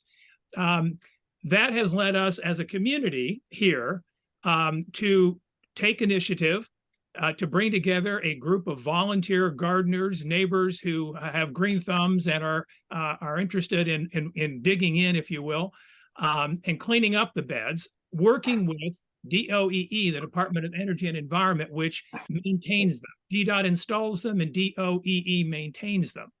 And they're doing that now with the Rock Creek Conservancy and the Alliance for the Chesapeake Bay. And I'm very happy to say, and commissioners know this, that on Friday of this week, we are going to be launching a pilot ANC partnership with DOEE and its 2 contractors, Rock Creek Conservancy and Alliance for the Chesapeake Bay, to replant 6 beds in the ANC. 5 of those happen to be in my single member district. 1 happens to be in Michael Zeldin's district. He also has been very active, as has Commissioner Gore on this, talking with DOEE about how we can be helpful. maintenance is the number one issue with these. The crew of neighbors that has volunteered to help out has been very active over the last month. They have gone into a dozen of these beds in our single member district and cleaned them up to get ready for the planting. So when the issues around the beds came up, as I am wont to do, I asked my constituents in a survey the following question: if these beds can be properly maintained, and if the parking impacts can be minimized. So it was a highly conditioned question. Would you support more of them in our single member district? And 57% of the people came back and said yes. 33% of the people said no, and because of the maintenance issues. And of the 80 some people who responded, 42 gave me written comments. And again, maintenance was the number one concern. So we're addressing that maintenance issue in the hopes that going forward now with DOEE, we'll be able to keep these beds in good shape so that neighbors find them pleasurable to look at, and they can realize their function as important contributors to reducing pollution, managing stormwater runoff, and also helping with traffic calming. So that's the story from this single member district. It echoes the stories that we're hearing across the ANC, but I think it's important to note that we are getting cooperation from DOEE now, and we are going to begin this pilot initiative, and we'll see how that goes. So, commissioners, I just wanted to weigh in on what we're doing here and how that's going to go. And finally, though, just let me say, to be very clear, by taking the initiative here, in no way am I suggesting that there aren't serious problems with where DDOT intends to put some of the beds, and the concerns that George and Lauren have identified are real, they're important, and they merit a very serious consideration. Commissioner Lynch. Mr. Lynch, you're on mute. Thank you. Yeah, I didn't hear you at first. I want to concur with the other commissioners' reservations and concerns about the bioretention beds. And I also have a neighbor, Veronique, who assembled a bunch of her neighbors to write a letter on this issue. And if you're available, maybe you could speak to your concerns. Veronique, would you raise your hand in the way we talked about? Go down to the bottom, click reactions, and when you click that button, up will come. There you are. Yep.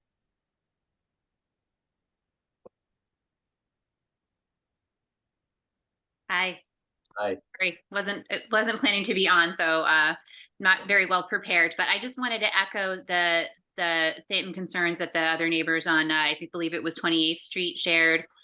We at 5705 Chevy Chase Parkway would be losing all of our street parking, which, you know, we park there every day. It would be sorely missed. But some of my bigger concerns are relating to, you know, health and safety issues. If we ever have to call an ambulance and they have to go around 60 feet of bioretention facilities, if it's an emergency situation of choking or something like that, where every second counts, I do worry about that.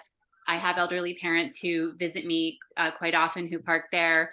And I am hoping myself one day to be a senior who ages in place, even though I'm not one yet. And so I do feel concerned about sort of that feeling of being landlocked essentially into your home. That would be really the entire frontage of my home. So I'm hoping there are other options that don't involve really for anyone losing all of their street parking, even if they don't park on the street. Just having your entire front of your home blocked by the retention facility areas is a little troubling, particularly given the way the many of them have been maintained, the way I've seen, you know, around the neighborhood. I do want to say, I know DDOT, you guys had the meeting on September 28th, and you mentioned you had funding for better maintenance of those going forward, which I thank you so much for mentioning that. I do worry a little bit though about how long that funding will last.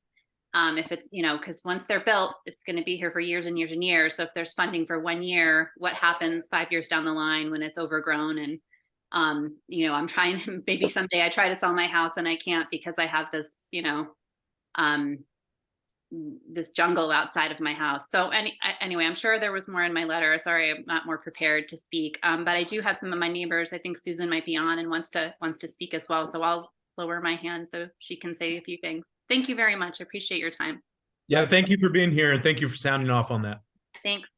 And I suggest to each of the subsequent speakers, I see Chris and Susan, and Bernie, if you put your hand down now, so we keep a record of how, just try to speak briefly. We all, I mean, I think you've heard from this commission that a lot of us have a lot of concerns here. But please go ahead.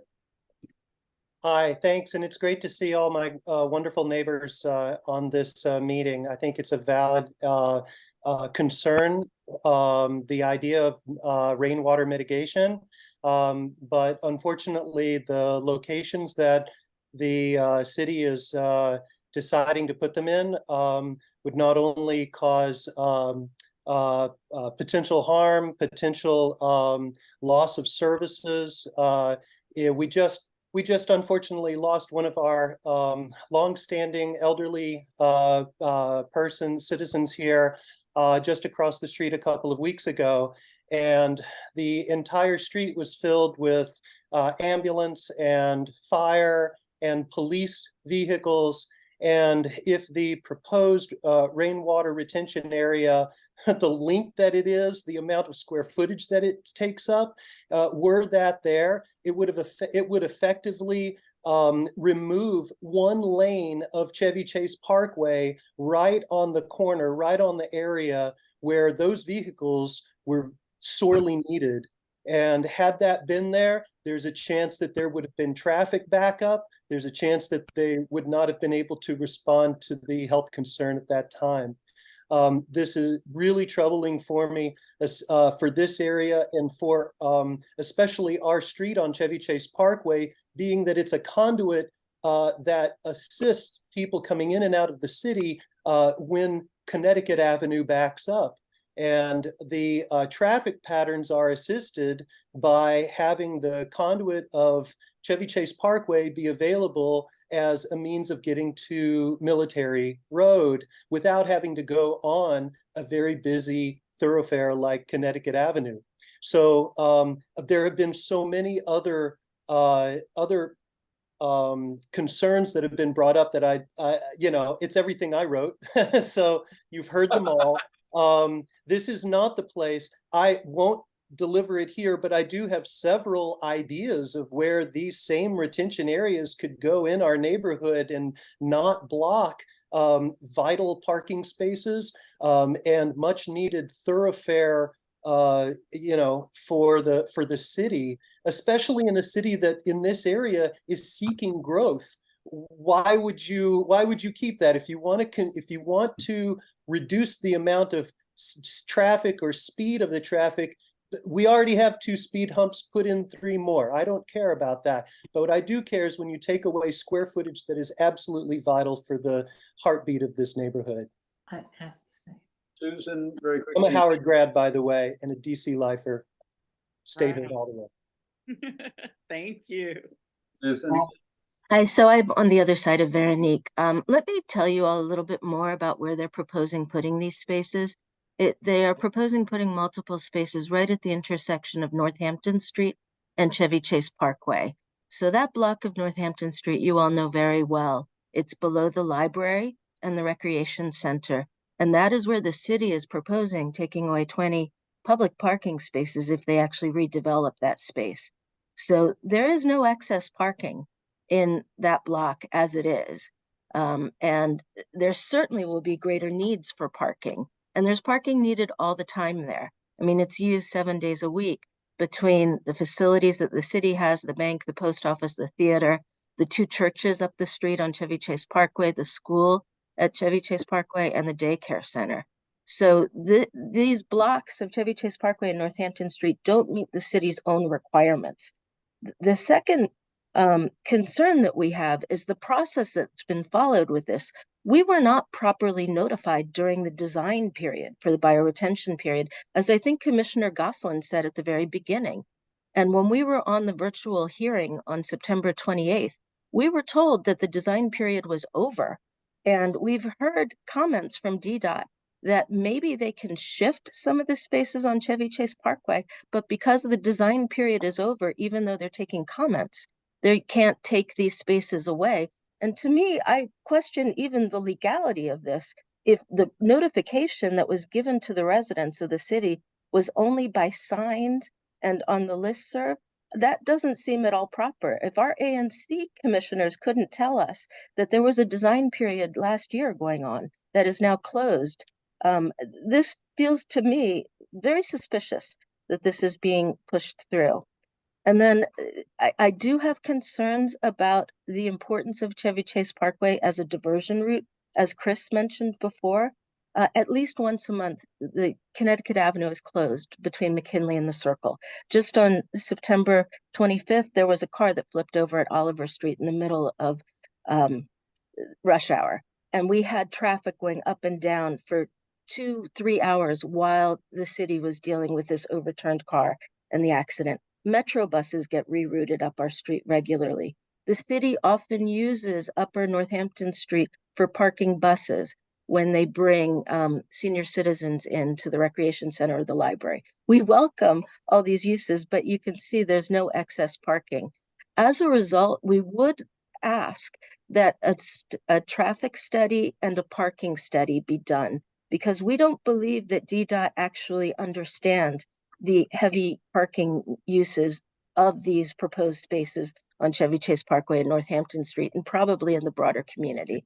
And my very final point is, nobody's actually answered the question I've had for the last month to DDOT, is whether these spaces provide a safety hazard for babies and toddlers. We were told that the water, they're designed so it takes 72 hours for the water to drain from these spaces. And the first weekend of October, we had a rainstorm that brought us 2.5 inches in one night. We have a huge bioretention space planned in front of a house that has 3 children under the age of 5, including an infant in arms. We have a daycare center up the street that people walk to, the library and the children's park. Is it safe for children? If a toddler fell in one of these spaces, could there be 1 inch, 2 inches, 3 inches of standing water? Could they drown in it? Can someone please explore that before you put these so close to such populated areas? So thank you for the opportunity to comment. Jim, just let me add 2 cents, and then you can have the closing word. I mean, and that's simply that on the issue of that Bruce raised about maintenance. I mean, it is not just bioretention basins. One of the things we have heard testimony on in the past, and one of the elements that is included in this proposal is a permeable pavement. But as we understand it, permeable pavement has to be washed. It has to, so that it doesn't silt up and basically become impermeable. And in places where the city has installed it before, it just didn't do the maintenance. Now, I don't know if one can do sort of a power washing flush, but I mean, again, just an example of what, maintenance is not just to prettify these things. I don't think they work if you don't have them at a certain level of maintenance. And the other thing is to Susan's point on Chevy Chase Parkway, we have a proposed 5-car bioretention basin in the 5400 block of Chevy Chase Parkway. One of the things that was said at the September 28th meeting is that the reason that was for locating closing one at that location is that all of the abutting houses have a parking place. That is true.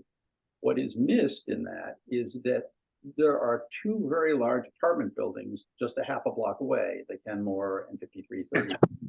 And those streets are parked to a fare-thee well, particularly in the evenings. I mean, just look at Legation between Chevy Chase Parkway and Connecticut. Look at Chevy Chase Parkway between Legation and Military.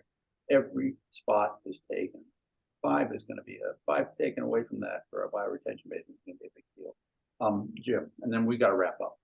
Yeah, very briefly, I want to point, Christian, thank you for staying and listening to all of this. And I'm really talking to you here because you're so assiduous in community connection and outreach. I want to point to 2 structural problems that I see with this program. Number 1, the outfit that installs them does not maintain them, and therefore they're not maintained.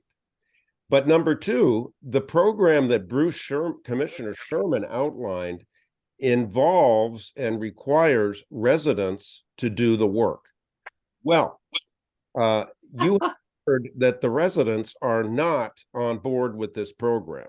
And so therefore you've got a second structural problem, because the maintenance solution that we've come up with requires residents to participate, to be involved, and that is not happening. You've heard it. So both with your process and the substance of it. So take that back to the folks at DDOT and let them know that this program is in trouble for the reasons that I just outlined, among others. Okay, that's it. Okay, I think we need to wrap this up. I think there have been some suggestions here for what we might do in terms of amending our laws. We'll work on that. Thanks to all of you. Bruce had his hand up. I think I'm sorry. Oh, yes, he did. I'm sorry. I see. Yeah. Go ahead. No, you're on mute, Bruce. Yeah, sorry. Just a very important clarification. And Commissioner Nash, I'm sorry, I wasn't clear in my remarks. So neighbors contributing is not in lieu of city maintaining the beds. So the city with DOE is committed to maintaining them. We're just helping out. We're helping sort of jumpstart the program. We're helping signal that we have an active interest in this.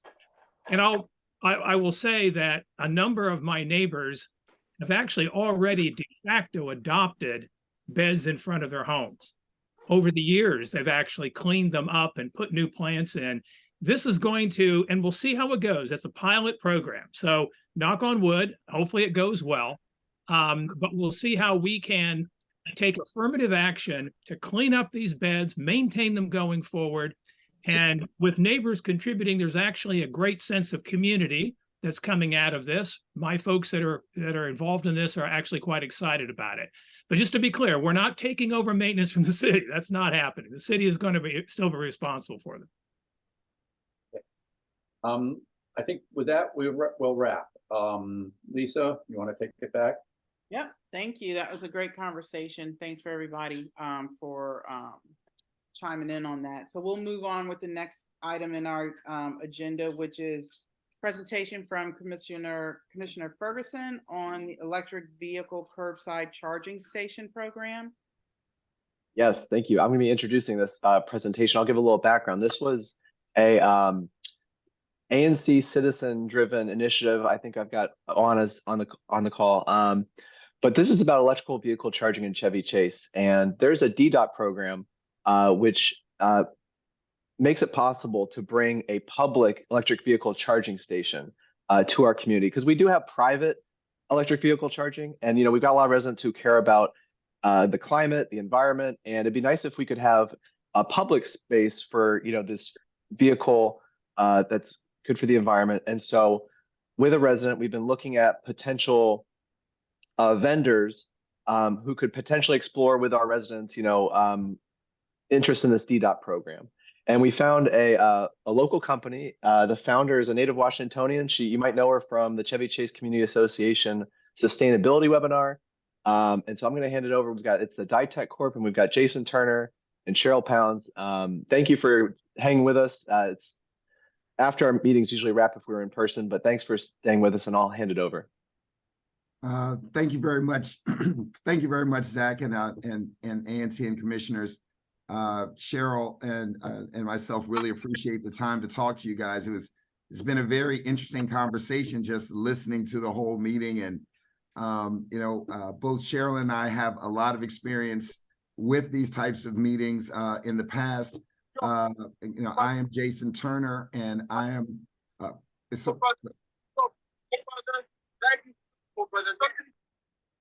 Folks, please make sure you're muted. Thank you. So Cheryl and I have both worked in DC government. In the past, I was the chair of capital projects and planning for the Department of Parks and Recreation. So, really saw that going to community meetings, having that level of proactive public engagement is just critical to making sure that services actually come through, that what's talked about is actually delivered, and that communication flow goes back and forth. And it really doesn't matter what we're talking about. You have to have that communication, constant community engagement. Cheryl, in partnering with Cheryl, she is such an incredible businesswoman. For most of us, EV charging, EV cars and everything is something that we see a lot about now. But 4 years ago, Cheryl got involved and started DiTech, recognizing what was going on with EV charging and the need for this infrastructure. And that was catapulted from some of her work with the district government, with the Department of General Services as a program manager. So we came together realizing that there's a huge opportunity with EV. We know we in our communities, our families and friends, if you're getting a car now or even looking around, you're seeing your neighbors getting that electric vehicle. You see more of them driving around, but still folks in general, this is a very new space. There is a lot of new programs, resources, and from a federal level, we have more infrastructure investment and dollars that have the potential to come into our local communities in any time since the New Deal. So for a number of reasons, it's so critical that there is engagement, education, organization, and activation to make sure that our local communities, especially in the nation's capital, get more than our fair share of this education, of this investment in our communities. And our purpose tonight is to introduce something that we, with the support of the ANC, would like to kick off our having a curbside chat with you all's ANC. We're hoping at the end of this conversation, which will briefly tell you about the curbside chat, that the ANC might elect to have a curbside chat, hopefully sometime before Thanksgiving. Now, we know how crowded the schedule is and totally understand that. Let me tell you briefly what the vision is for the next couple minutes that we have here of what we hope to accomplish with the curbside chat. As Commissioner Ferguson described, there are many programs from programs locally with DDOT to federal programs with the Department of Transportation, local initiatives with the department, with the Deputy Mayor's Office of Planning and Economic Development, et cetera, to really leverage the opportunity to bring EV charging into places that people live, into our communities. What's critical to Cheryl and me, and we think to you all as well, is that there is absolute education and involvement with community stakeholders about what all these programs mean and what's out there. So our focus is to make sure that everything related to EVs is hyper local. We truly believe in hyper locality with respect to EVs. So number one is with education. We want to have these curbside chats so that people can actually not be on Zoom, not that there's anything wrong with Zoom, but we want to be able to have coffee with our neighbors. We want to be able to announce these things, have folks come out where we can do a number of things. Number one, talk about local resources, programs, et cetera, like what the Commissioner Ferguson mentioned. We want to be able to also introduce local business and service owners who are there to help us. Like, for instance, if let's say an EV manufacturer wanted to come in and put 500 charging stations in DC, how would that company know that Cheryl Ponds and a DiTech Corp, a local company, exists?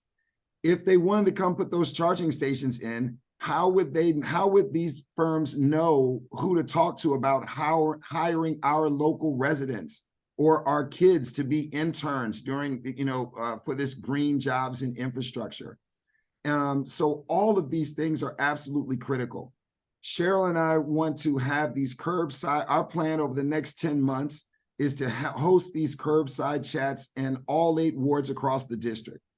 The goal is for us to bring key knowledge, key resources. We want to be able to bring council members, ANCs.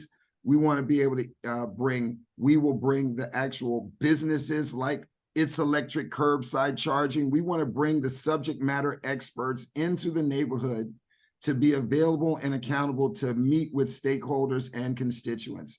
and together to amass this knowledge base of information that folks' questions can be answered, and that communication flow back from the community to government, stakeholders, companies can all live in one ecosystem. So a couple months ago, we talked to Commissioner Ferguson about this, and he thought that this would, that in theory, this would be something that perhaps the community could benefit from. We don't want to go into a long explanation of these things tonight, but what we'd like to ask the ANC to do tonight is to agree to set a date for a curbside chat. With this, the curbside chat would last no longer than an hour. We would look to have this at some sort of on a weekday, maybe in the morning. It could be in the afternoon or evening. We would totally leave that up to the ANCs to, your communities, your schedules, and what might work.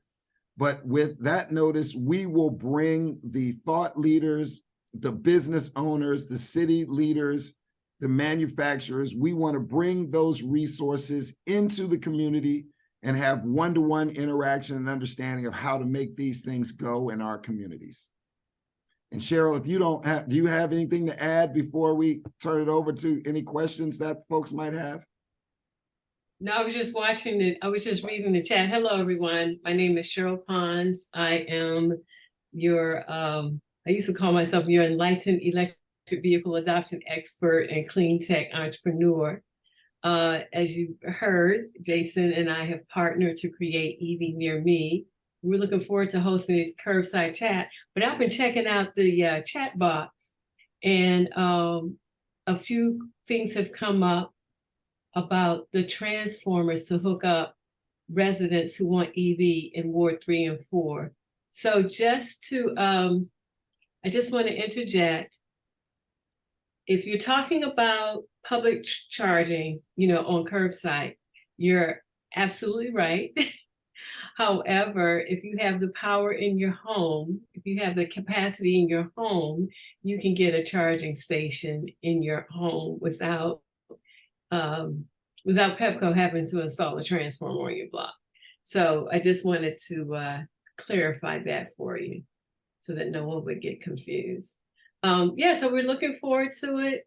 And just this bit of education can, that I just shared can give some folks relief, create more awareness about what is available to them as far as EV adoption and the energy transition. And I look forward to sharing my stories that I've experienced, not only as an owner of a company in this space, but also as a person who owns an EV and what it's like traveling in an electric vehicle around the city.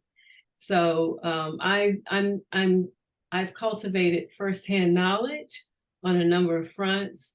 I look forward to participating with the ANC. I want to thank Zach and Juana for picking up the phone and calling me until I answered it to get me in front of you.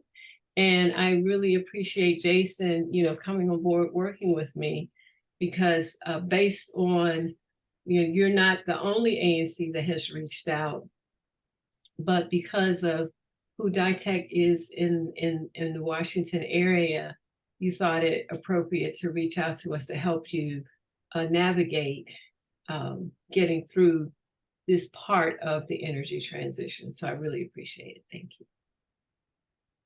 And thank you. Any questions at all for us right now? Or we really want to make sure that we have as broad a forum to answer as many of these questions as possible at the curbside location. So we hope you all will agree to help us set a date for us to meet outside at the curb and chop it up. Thank you. Zach, there's a couple questions in the chat. Yes. One I just posted, or if you can see those, Jason. One that I just sent to everyone from SAHB, and I'm getting ready to post another one. Excellent. Who is SAHB? They're a community member. Everyone is a community member. Okay, they're just using their initials. Okay, so 3300 Quesada does not have the private home capacity for 2 EV chargers. And I want to know, could you just describe your residence or that particular block so I can understand the context of your question or your comment? Yep, and feel free to come off of to speak right up on the comments if you want to, or post it in the chat and I'll grab it and post it. And further, I will tell you, this is exactly the type of question and conversation that we want to elicit and have. That is an excellent question, whoever from SAHB. These are exactly the types of questions, outliers, concerns, etc., that we want to identify and bring forth to get answers for those. So when we are having these curbside chats, Cheryl and I just want to say, we are not suggesting that we have the answers to every question that folks are going to ask. What we feel that we're hoping, the value that we want to be able to provide is to actually get these questions on the table. And our commitment is to find, get, and report on the answers to the community and make sure that that communication is constant and current. Okay, so I'm hesitant to respond to 3300 Quesada because it's about a city block as opposed to a residential address. So until I understand the context, I'll hold off on responding to that question. But I would like to answer the second one from CG. It says, we would like to buy an EV but don't have a driveway. Can we extend an electrical cord across the sidewalk if we cover it with a special cover to prevent someone from tripping on the cord? Okay, so the district will allow folks to do exactly that, but it's and that is on a temporary basis. So that means that you could extend the cord while you're charging your car, but when your car is not there, you have to remove it, okay, or put it in your yard to prevent the tripping hazard. Now, you have to understand, too, that there's some liabilities that are going to come along with it. So even if you do put measures in place to avoid tripping hazard, doesn't mean that someone's not going to, right? Now, one of the reasons, this is one of the reasons why the district has created a permitting process for curbside charging. The issue is, unlike Montgomery County, in the district, we're not able to do that as individuals. It is a community, it requires community organization and agreement, at least on your block or your side of the street, in order to install a curbside EV charger in the public right of way. I hope that answers your question. And there is a clarification in the chat from SAHB on the block of Quesada that she was talking about. Okay, I don't see it yet. It's at the bottom probably of the chat. Did I send it to everyone? I don't see it yet. I don't see it either. Yep, I sent it to Did you? the person that sent it. Hang on one minute. Give me a minute.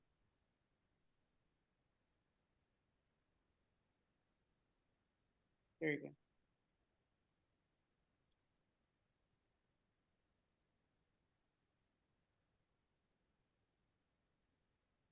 Okay, so it is true that if you're talking about, are you speaking about chargers in your individual home or chargers on your block? So that's the first thing. The second thing is that it is true. There is, because of supply chain, the transformers that are required for commercial grade or curbside type charging stations, not just in the district, but around the country, the backlog is close to 19 months, 19 to 24 months, and that's around the country. So they put in the chat, it looks like their home 3326 Casada. That is their home. Okay. So it sounds like that particular residence needs what's called a heavy up. And if you need a heavy up and there's not enough power on the grid, then PEPCO could not allow you to increase your load capacity at your home. And that's what you're encountering. That's probably what you're encountering. And again, too, you all, one of the things that we have been with our PEPCO counterparts, and I can tell you that the folks that we've talked to who are different service providers are very anxious to come out and talk to community members about just these things. In fact, you know, when we've told folks that we want to be a single resource for community, business, workforce to be able to plug in, the response has been overwhelming, like, yes, because right now there's just so many different places of where people are looking for information, et cetera. We want to bring all of these different players to talk to the folks about this. It would be very interesting to have PEPCO, to have a representative from PEPCO be at a curbside chat to be able to talk about what those constraints might look like. And especially for those who also share, as Cheryl will knows, there's different considerations if you're in a multi-family, building. So that might not be a lot of the areas in Chevy Chase, but that is a serious concern for folks who don't live in single family homes. Right. And one of the things I did want to say for SAHB, if it's a situation that you may be in, your neighbor may be able to install a charging station because they have the capacity in their home.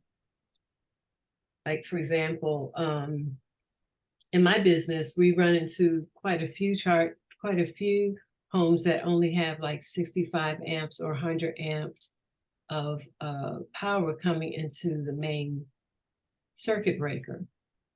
And then they want to install a charging station and we have to upgrade it. And that's what we call a heavy up, right? To at least 200 amps.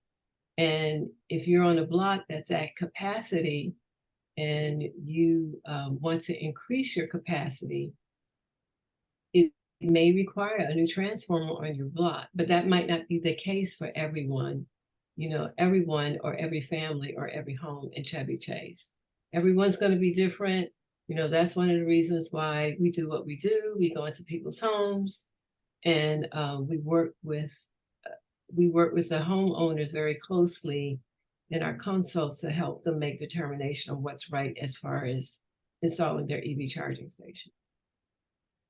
So there's two final comments in the chat I would like you guys to address. And then if you can put your contact information in the chat and I'll share that with everyone. And then I think Commissioner Ferguson, we need to put a motion on the table. I'll let them read the comments, but I was thinking we could just, the commissioners can talk about a time that we think would work well in a location, because, they're willing to work with, they want to know what we think is best for the community for a curbside event. So maybe we can get back to them with an event, time and place. We need to vote if the commission wants to do that. Okay. Yeah. All right. So I'll allow responses to the comments so we can vote. Yeah, because we would be doing it as a commission. Right. So. Thank you. Yeah.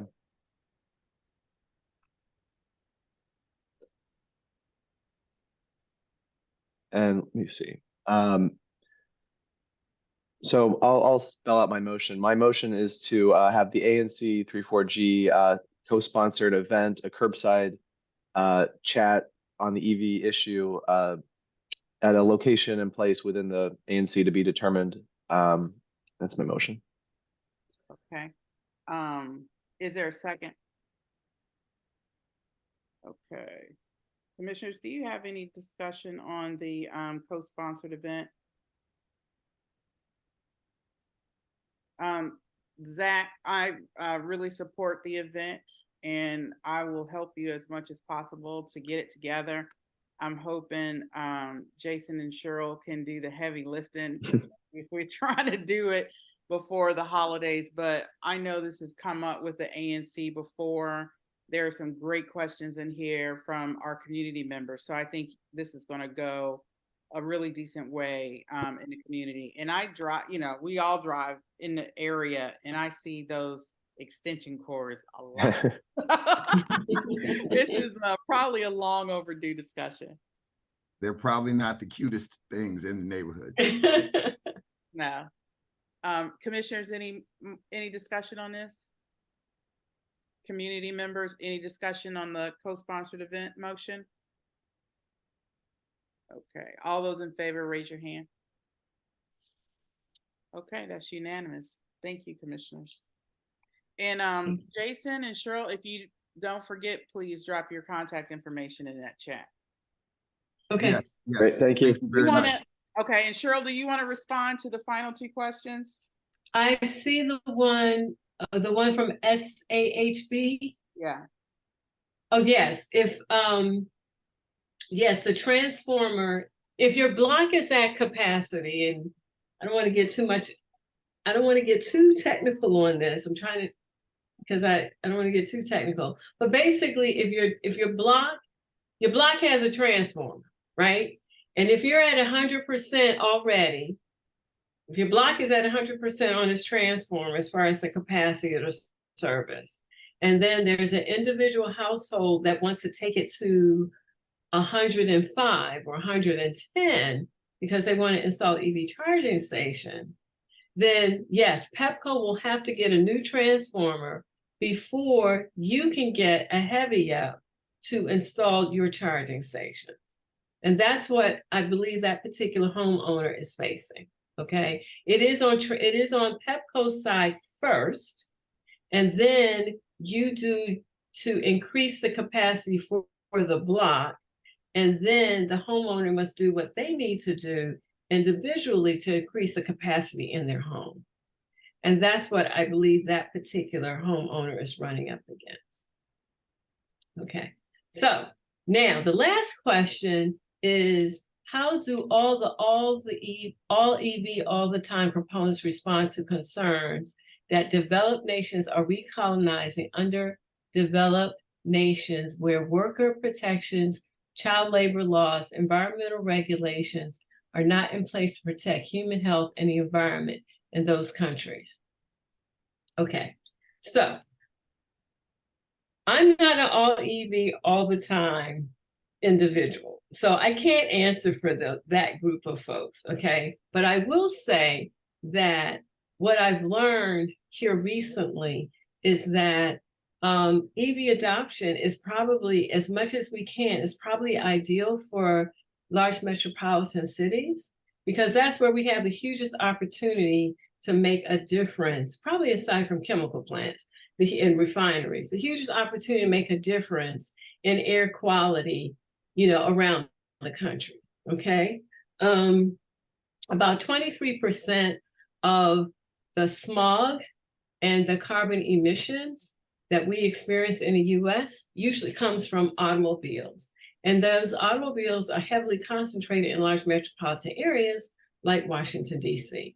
So if we have a significant number of individuals or families that transition towards electric vehicles, we can do a lot as far as cleaning up our air, improving our health outcomes, and also facilitate some energy savings, if you will. The other question is around recolonizing underdeveloped nations where worker protections, child labor laws, environmental. I cannot answer that question singularly. I know that everything we want in the West all tends to have some sort of impact that most of us aren't happy with in countries that don't have strong leadership. I'm just going to put it to you like that. And so we must do things that we're doing now, like in the coffee industry and agriculture. It's called fair trade. We've got to be willing to pay the price also for those imports, so that people can work in safe and healthy environments. But we also have to call upon those countries' leaderships to do better. And that's not anything that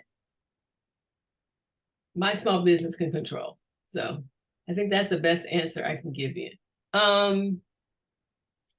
But then and also, if last I can just question- add thing too, Cheryl, is just the Yeah. workforce impact. I mean, as Cheryl said, certainly there are many, economic, environmental concerns around the country, but right here in America right now, there is a real unprecedented opportunity for us to take funds to not only increase the quality of our lives, but to also put a lot of DC residents to work.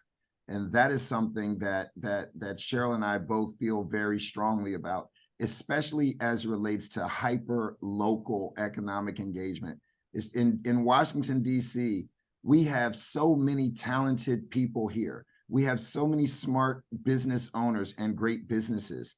And while we can't control everything that happens around the world, we can certainly work to make sure that companies that are based in the district, that young folks and any kids from 1 to 92 who want to get into new careers and new technical careers and jobs definitely have an opportunity to do something with this economy and with this technology that's coming down the pike over the next 4 years. Next few years. Converting from going from the horse to a motorized car. We are at that type of point of inflection.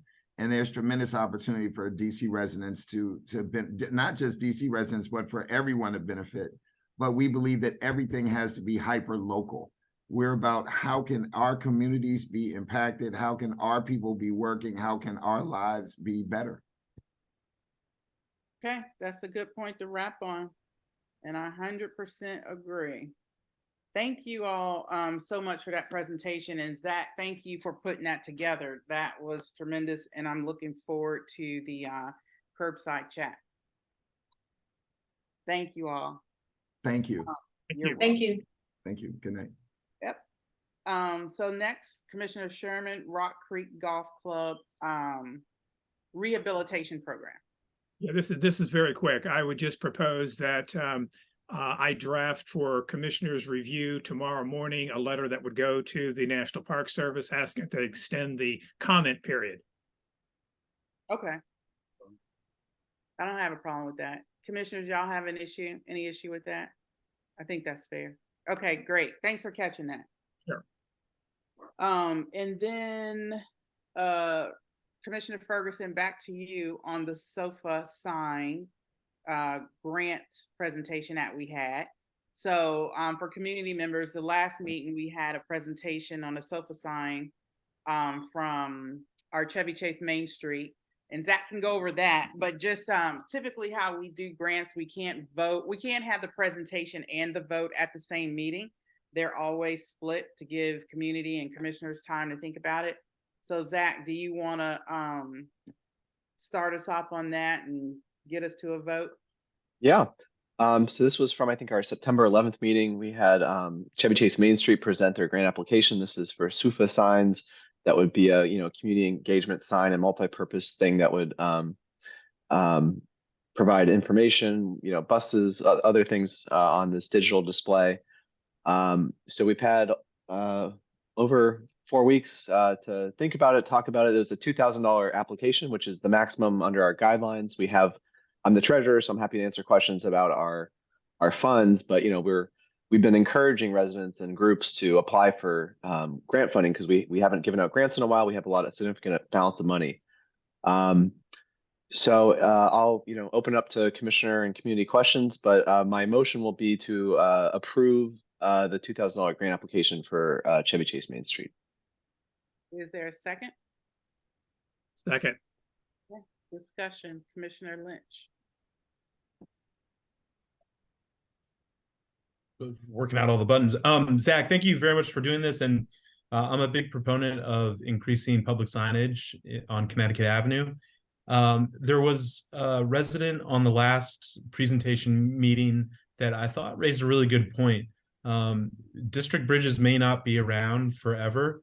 And Anna Claire has done just a fantastic job leading district bridges in our neighborhood. And I'm sure the next person that comes on is going to do a fantastic job as well. But we're realistically looking at a situation where district bridges could be gone, and then suddenly there's a sign there. Who's controlling it? What happens to it? Would Soofa come and remove it if there was nobody to take care of it? There's sort of some open questions in that regard, and I support the resolution. I think it would be a good addition to the community, but I think we should also maybe include some language or include some recommendations to figure out what to do with it later on, if it's left.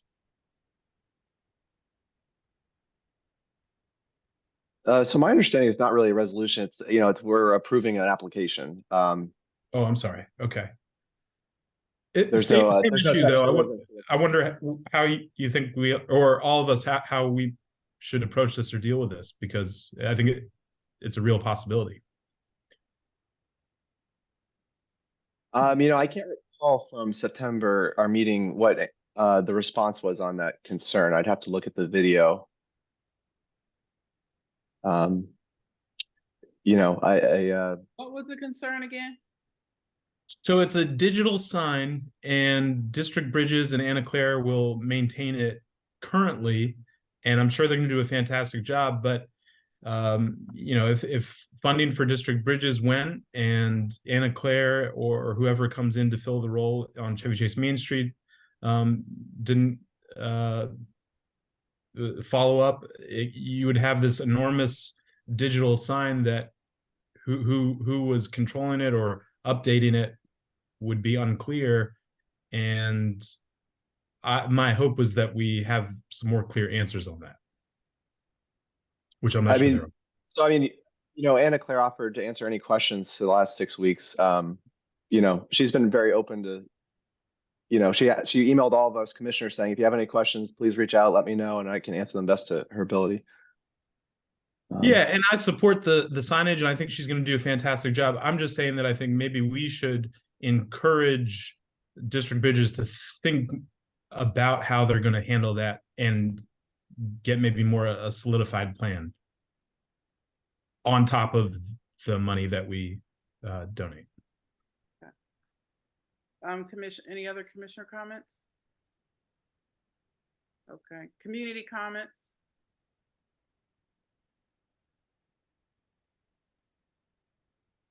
Cheryl and Harry, if you have a comment, speak up. Yes, thank you, Lisa. I just vaguely remember this whole thing. I don't agree with the idea of putting up all of the signage without more community input. And it was unclear to us exactly what was going to be put up. I think that the residents should have a little bit more say-so about what signage is being put up when we're spending the ANC 34G tax money on this.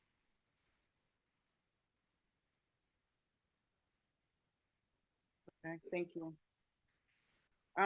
So I guess my only comment on this is we've been talking about a community billboard and signage for maybe 2 years.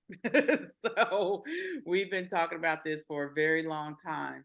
I would suspect if anything happened with, well, first of all, I don't think our Main Street is going anywhere because that's a very well-funded government, program, and it's not just Chevy Chase. We have main streets all throughout the District of Columbia. So maybe if District Bridges was not the program that was responsible for Chevy Chase Main Street, we might have a potential situation where we got a new organization with that responsibility.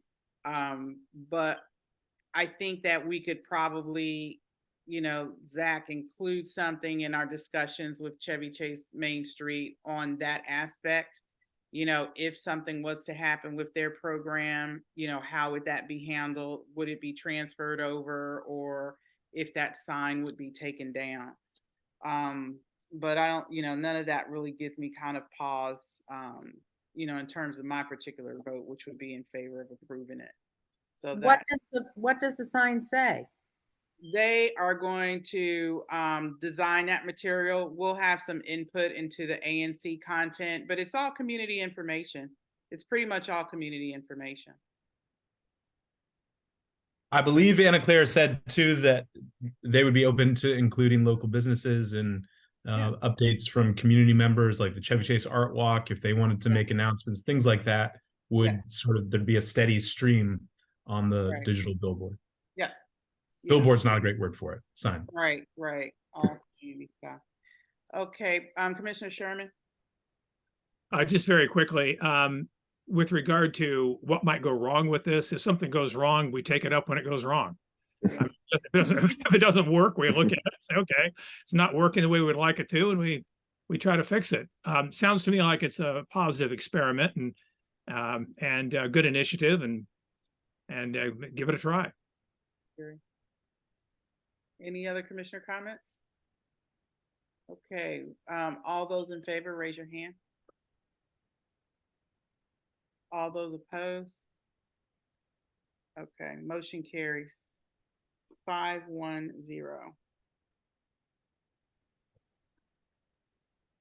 Okay, ANC committee reports are ZDD Survey Committee, Racial and Social Equity Committee, Murray. So we did the Survey Committee update. I don't know if Peter, you have any update on ZDD? Nope. Is Race still here, Corinthia? So, let me just say, there won't be a meeting the 26th. I mean, that's our normal Thursday. There will not be. Okay. Corinthia, you want to give a Race update? Hi, yes. The only update we have so far is that on November 2nd, we would like to have a community gathering at the Avenue. It will be from 5:30 until 7 p.m. So we want to invite the commissioners and everyone in the neighborhood to come out and enjoy, come out with us for this community gathering, just to introduce ourselves as the committee and also hear from the community of what type of future events and programmings that they would like to hear from the committee. Thank you. Awesome. Thank you. What was that date again? Corinthia, what's the date again? November 2nd?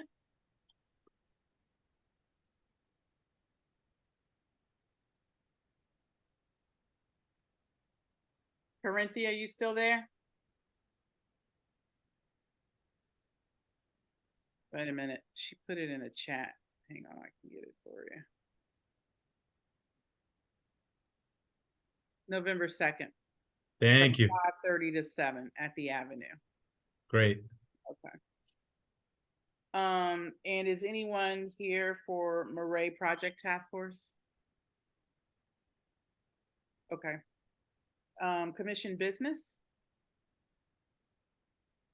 Secretary's report? Jim, I know you come, yeah. Treasurer's report, Zach? Yes, we have a quarterly financial report too, so I can share that on my screen and we can vote on approving it. Okay. Share this. I'm gonna zoom in so people can see. Can everyone see my screen? Yeah, I can. Okay, so this was fiscal year 23, quarter 4. We received an allotment of about $14,000. We had a substantial balance to begin with, $54,000 and change, and we spent nearly $1,000. So we have about $53,000 and change at the end of the quarter. And I'll switch to the next page just so if anyone's interested, you can see. I have to zoom in, but you can see the expenses. Often, it says a payee might be a commissioner, but it's reimbursing them for, supplies for the ANC, or, I think Gosselin bought batteries for the mayor's meeting, things like that. So that's the quarter, and I can talk to, if any residents are interested in our finances, I'm always available to chat and let you know what's going on. We've spent some money on the survey, so the balance is a bit less. We'd approved $10,000 at our last meeting for the survey. So this is not a current balance, but it is for last quarter. And so now I will, I will, pending just any discussion and questions, I'll move to approve the fiscal year 23 Q4 quarterly financial report. Second. All those in favor, commissioners, raise your hand. Okay, 6-0.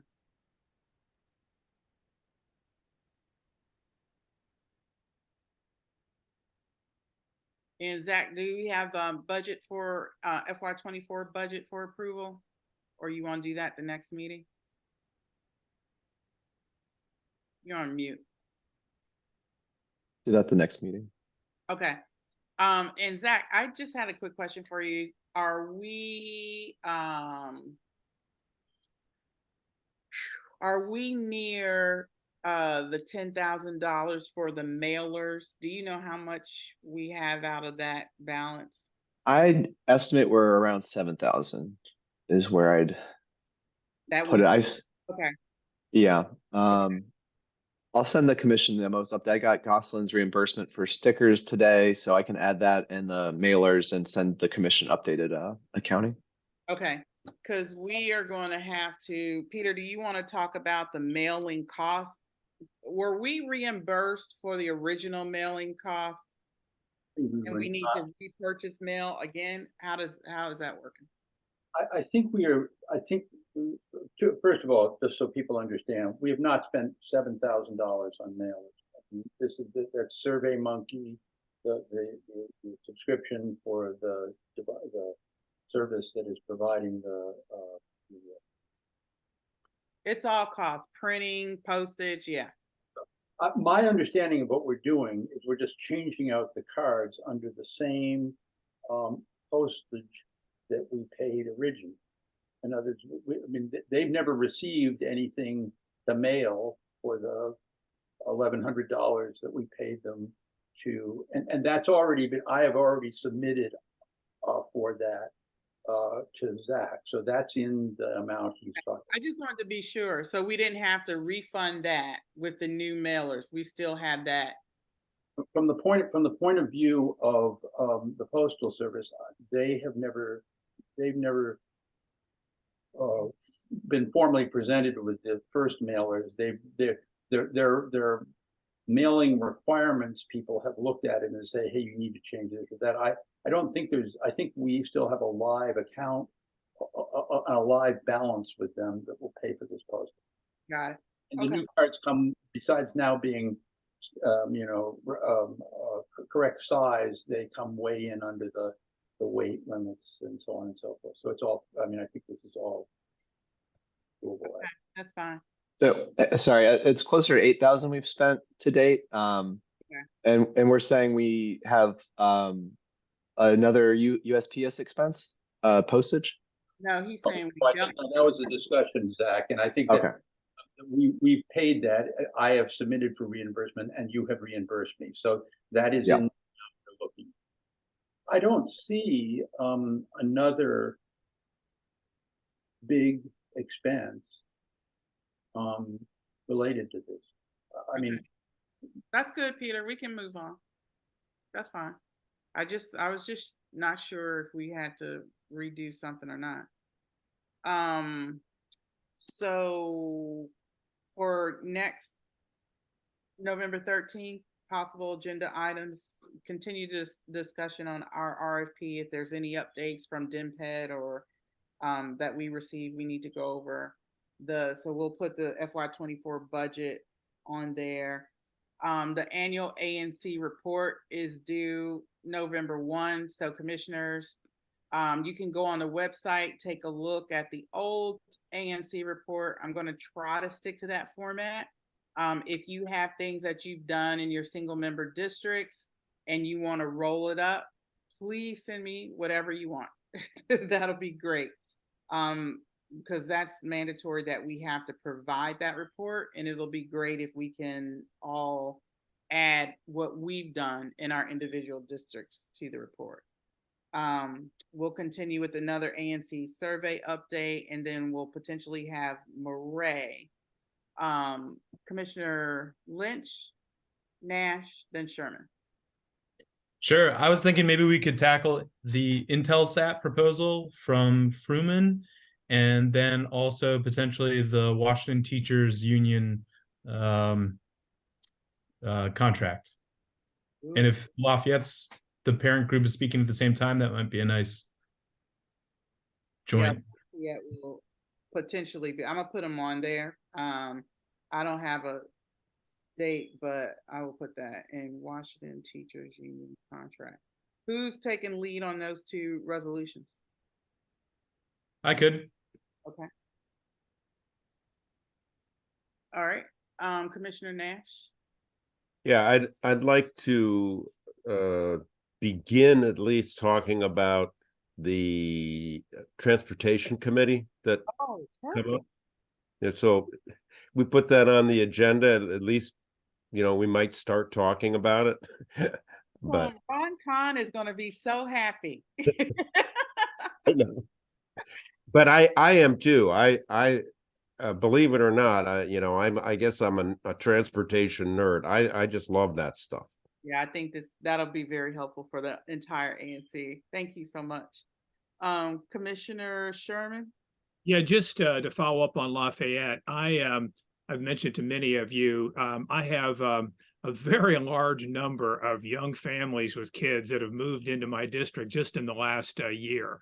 I've met them, of course, during the course of the year since I became a commissioner, but I'm very keen to hear not only from the Homeschool Association, but also from the administration of Lafayette. Carrie Brocard was on our docket in the spring, and it would be great if we could get her to come and brief us. Anecdotally, the reports of a large number of classes across grades. I was up on the Chevy Chase walk yesterday, bumped into a constituent family whose young daughter is in second grade, and there are 7 second grade classes. There are 7 fourth grade classes. There are about 25 kids in each of those classes. School enrollment has to be pushing. I say I don't know. I'll decline in guessing about the enrollment is, but I think it's important for us to understand that because Lafayette is just and the population of young children in the neighborhood is just growing rapidly, and very soon the conversation is going to come around to redistricting. It already surfaced, and that would create a lot of anxiety for people. Certainly in my single member district. So anyway, I think we just need to start to get a handle on that. I agree. And she was supposed to attend with the Lafayette LSAT. So make sure that, and she was copied on the email setting up the schedule. I asked them to present at one of the November meetings, and I'll follow that up to make sure she understands we do want that follow-up presentation from her, in addition to LSAT news as well. Fantastic. Okay. Commissioner Gosselin. I just want to be sure, besides an update on the RRP, I mean, shouldn't we start the discussion about a resolution in November? Yeah, I mean, you could, yeah, that can be part of the, we could get resolution. I mean, it's the whole kit and caboodle for me, but yeah, I could spell it out real clearly. If we got the resolution half drafted or some, outline of it, we should discuss it then. For me. Okay. Are there any community announcements? Any agencies or community announcements? Lisa, that again, this activity on Friday is open to anyone who would like to come and join in the activity with DOEE and its contractors replanting these beds. We'll have, as I've already reported, a number of people from my single member district, but I welcome anybody else. It's an open activity, and it's an ANC pilot program. I'll put a note out on the listserv on that and encourage people. There's a sign up that Rock Creek Conservancy has put up for people to sign up and say they're going to participate. But it'll be at 29th and Tennyson. The actual work will start at 9, but I'm going to have donuts and coffee for everybody at 8:30.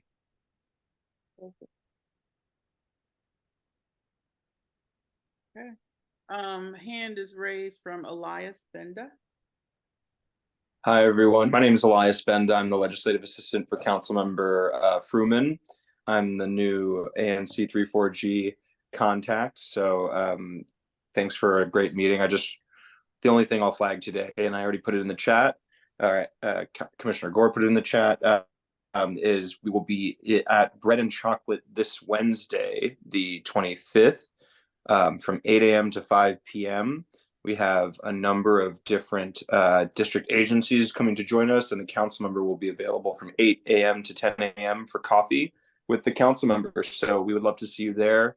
Otherwise, feel free to reach out, ebenda@dccouncil.gov. Thank you all so much. Yeah. Okay. Stuart, you have your hand raised? Yeah, I just want to make sure that this new constituent representative understands the chat is curated and he only sees what is posted there by the people on the ANC. So you don't necessarily get a full picture of what's going into the chat unless somebody on the ANC posts it there. And as a new rep for the council member, you should understand that. Yeah. Thank you. Yeah. Understood, and I appreciate that, and that's why I'd love for people to email me. And just to clarify, I'm a legislative assistant, not a constituent services person, but I'm happy to set you up with the constituent service team if that's where your need falls. No, sorry, I didn't mean to misconstrue your title, but I just want to make sure it was transparent. Thanks. Likewise, thanks. And Elias, we are hoping one day to go back to an open chat, but we're not there yet. Thank you so much. With that, time is 9:56. Thank you, everyone. We will call it adjourned for tonight and reconvene in November. Thank you. Thanks. Have a good night. Great meeting you all. Thank you.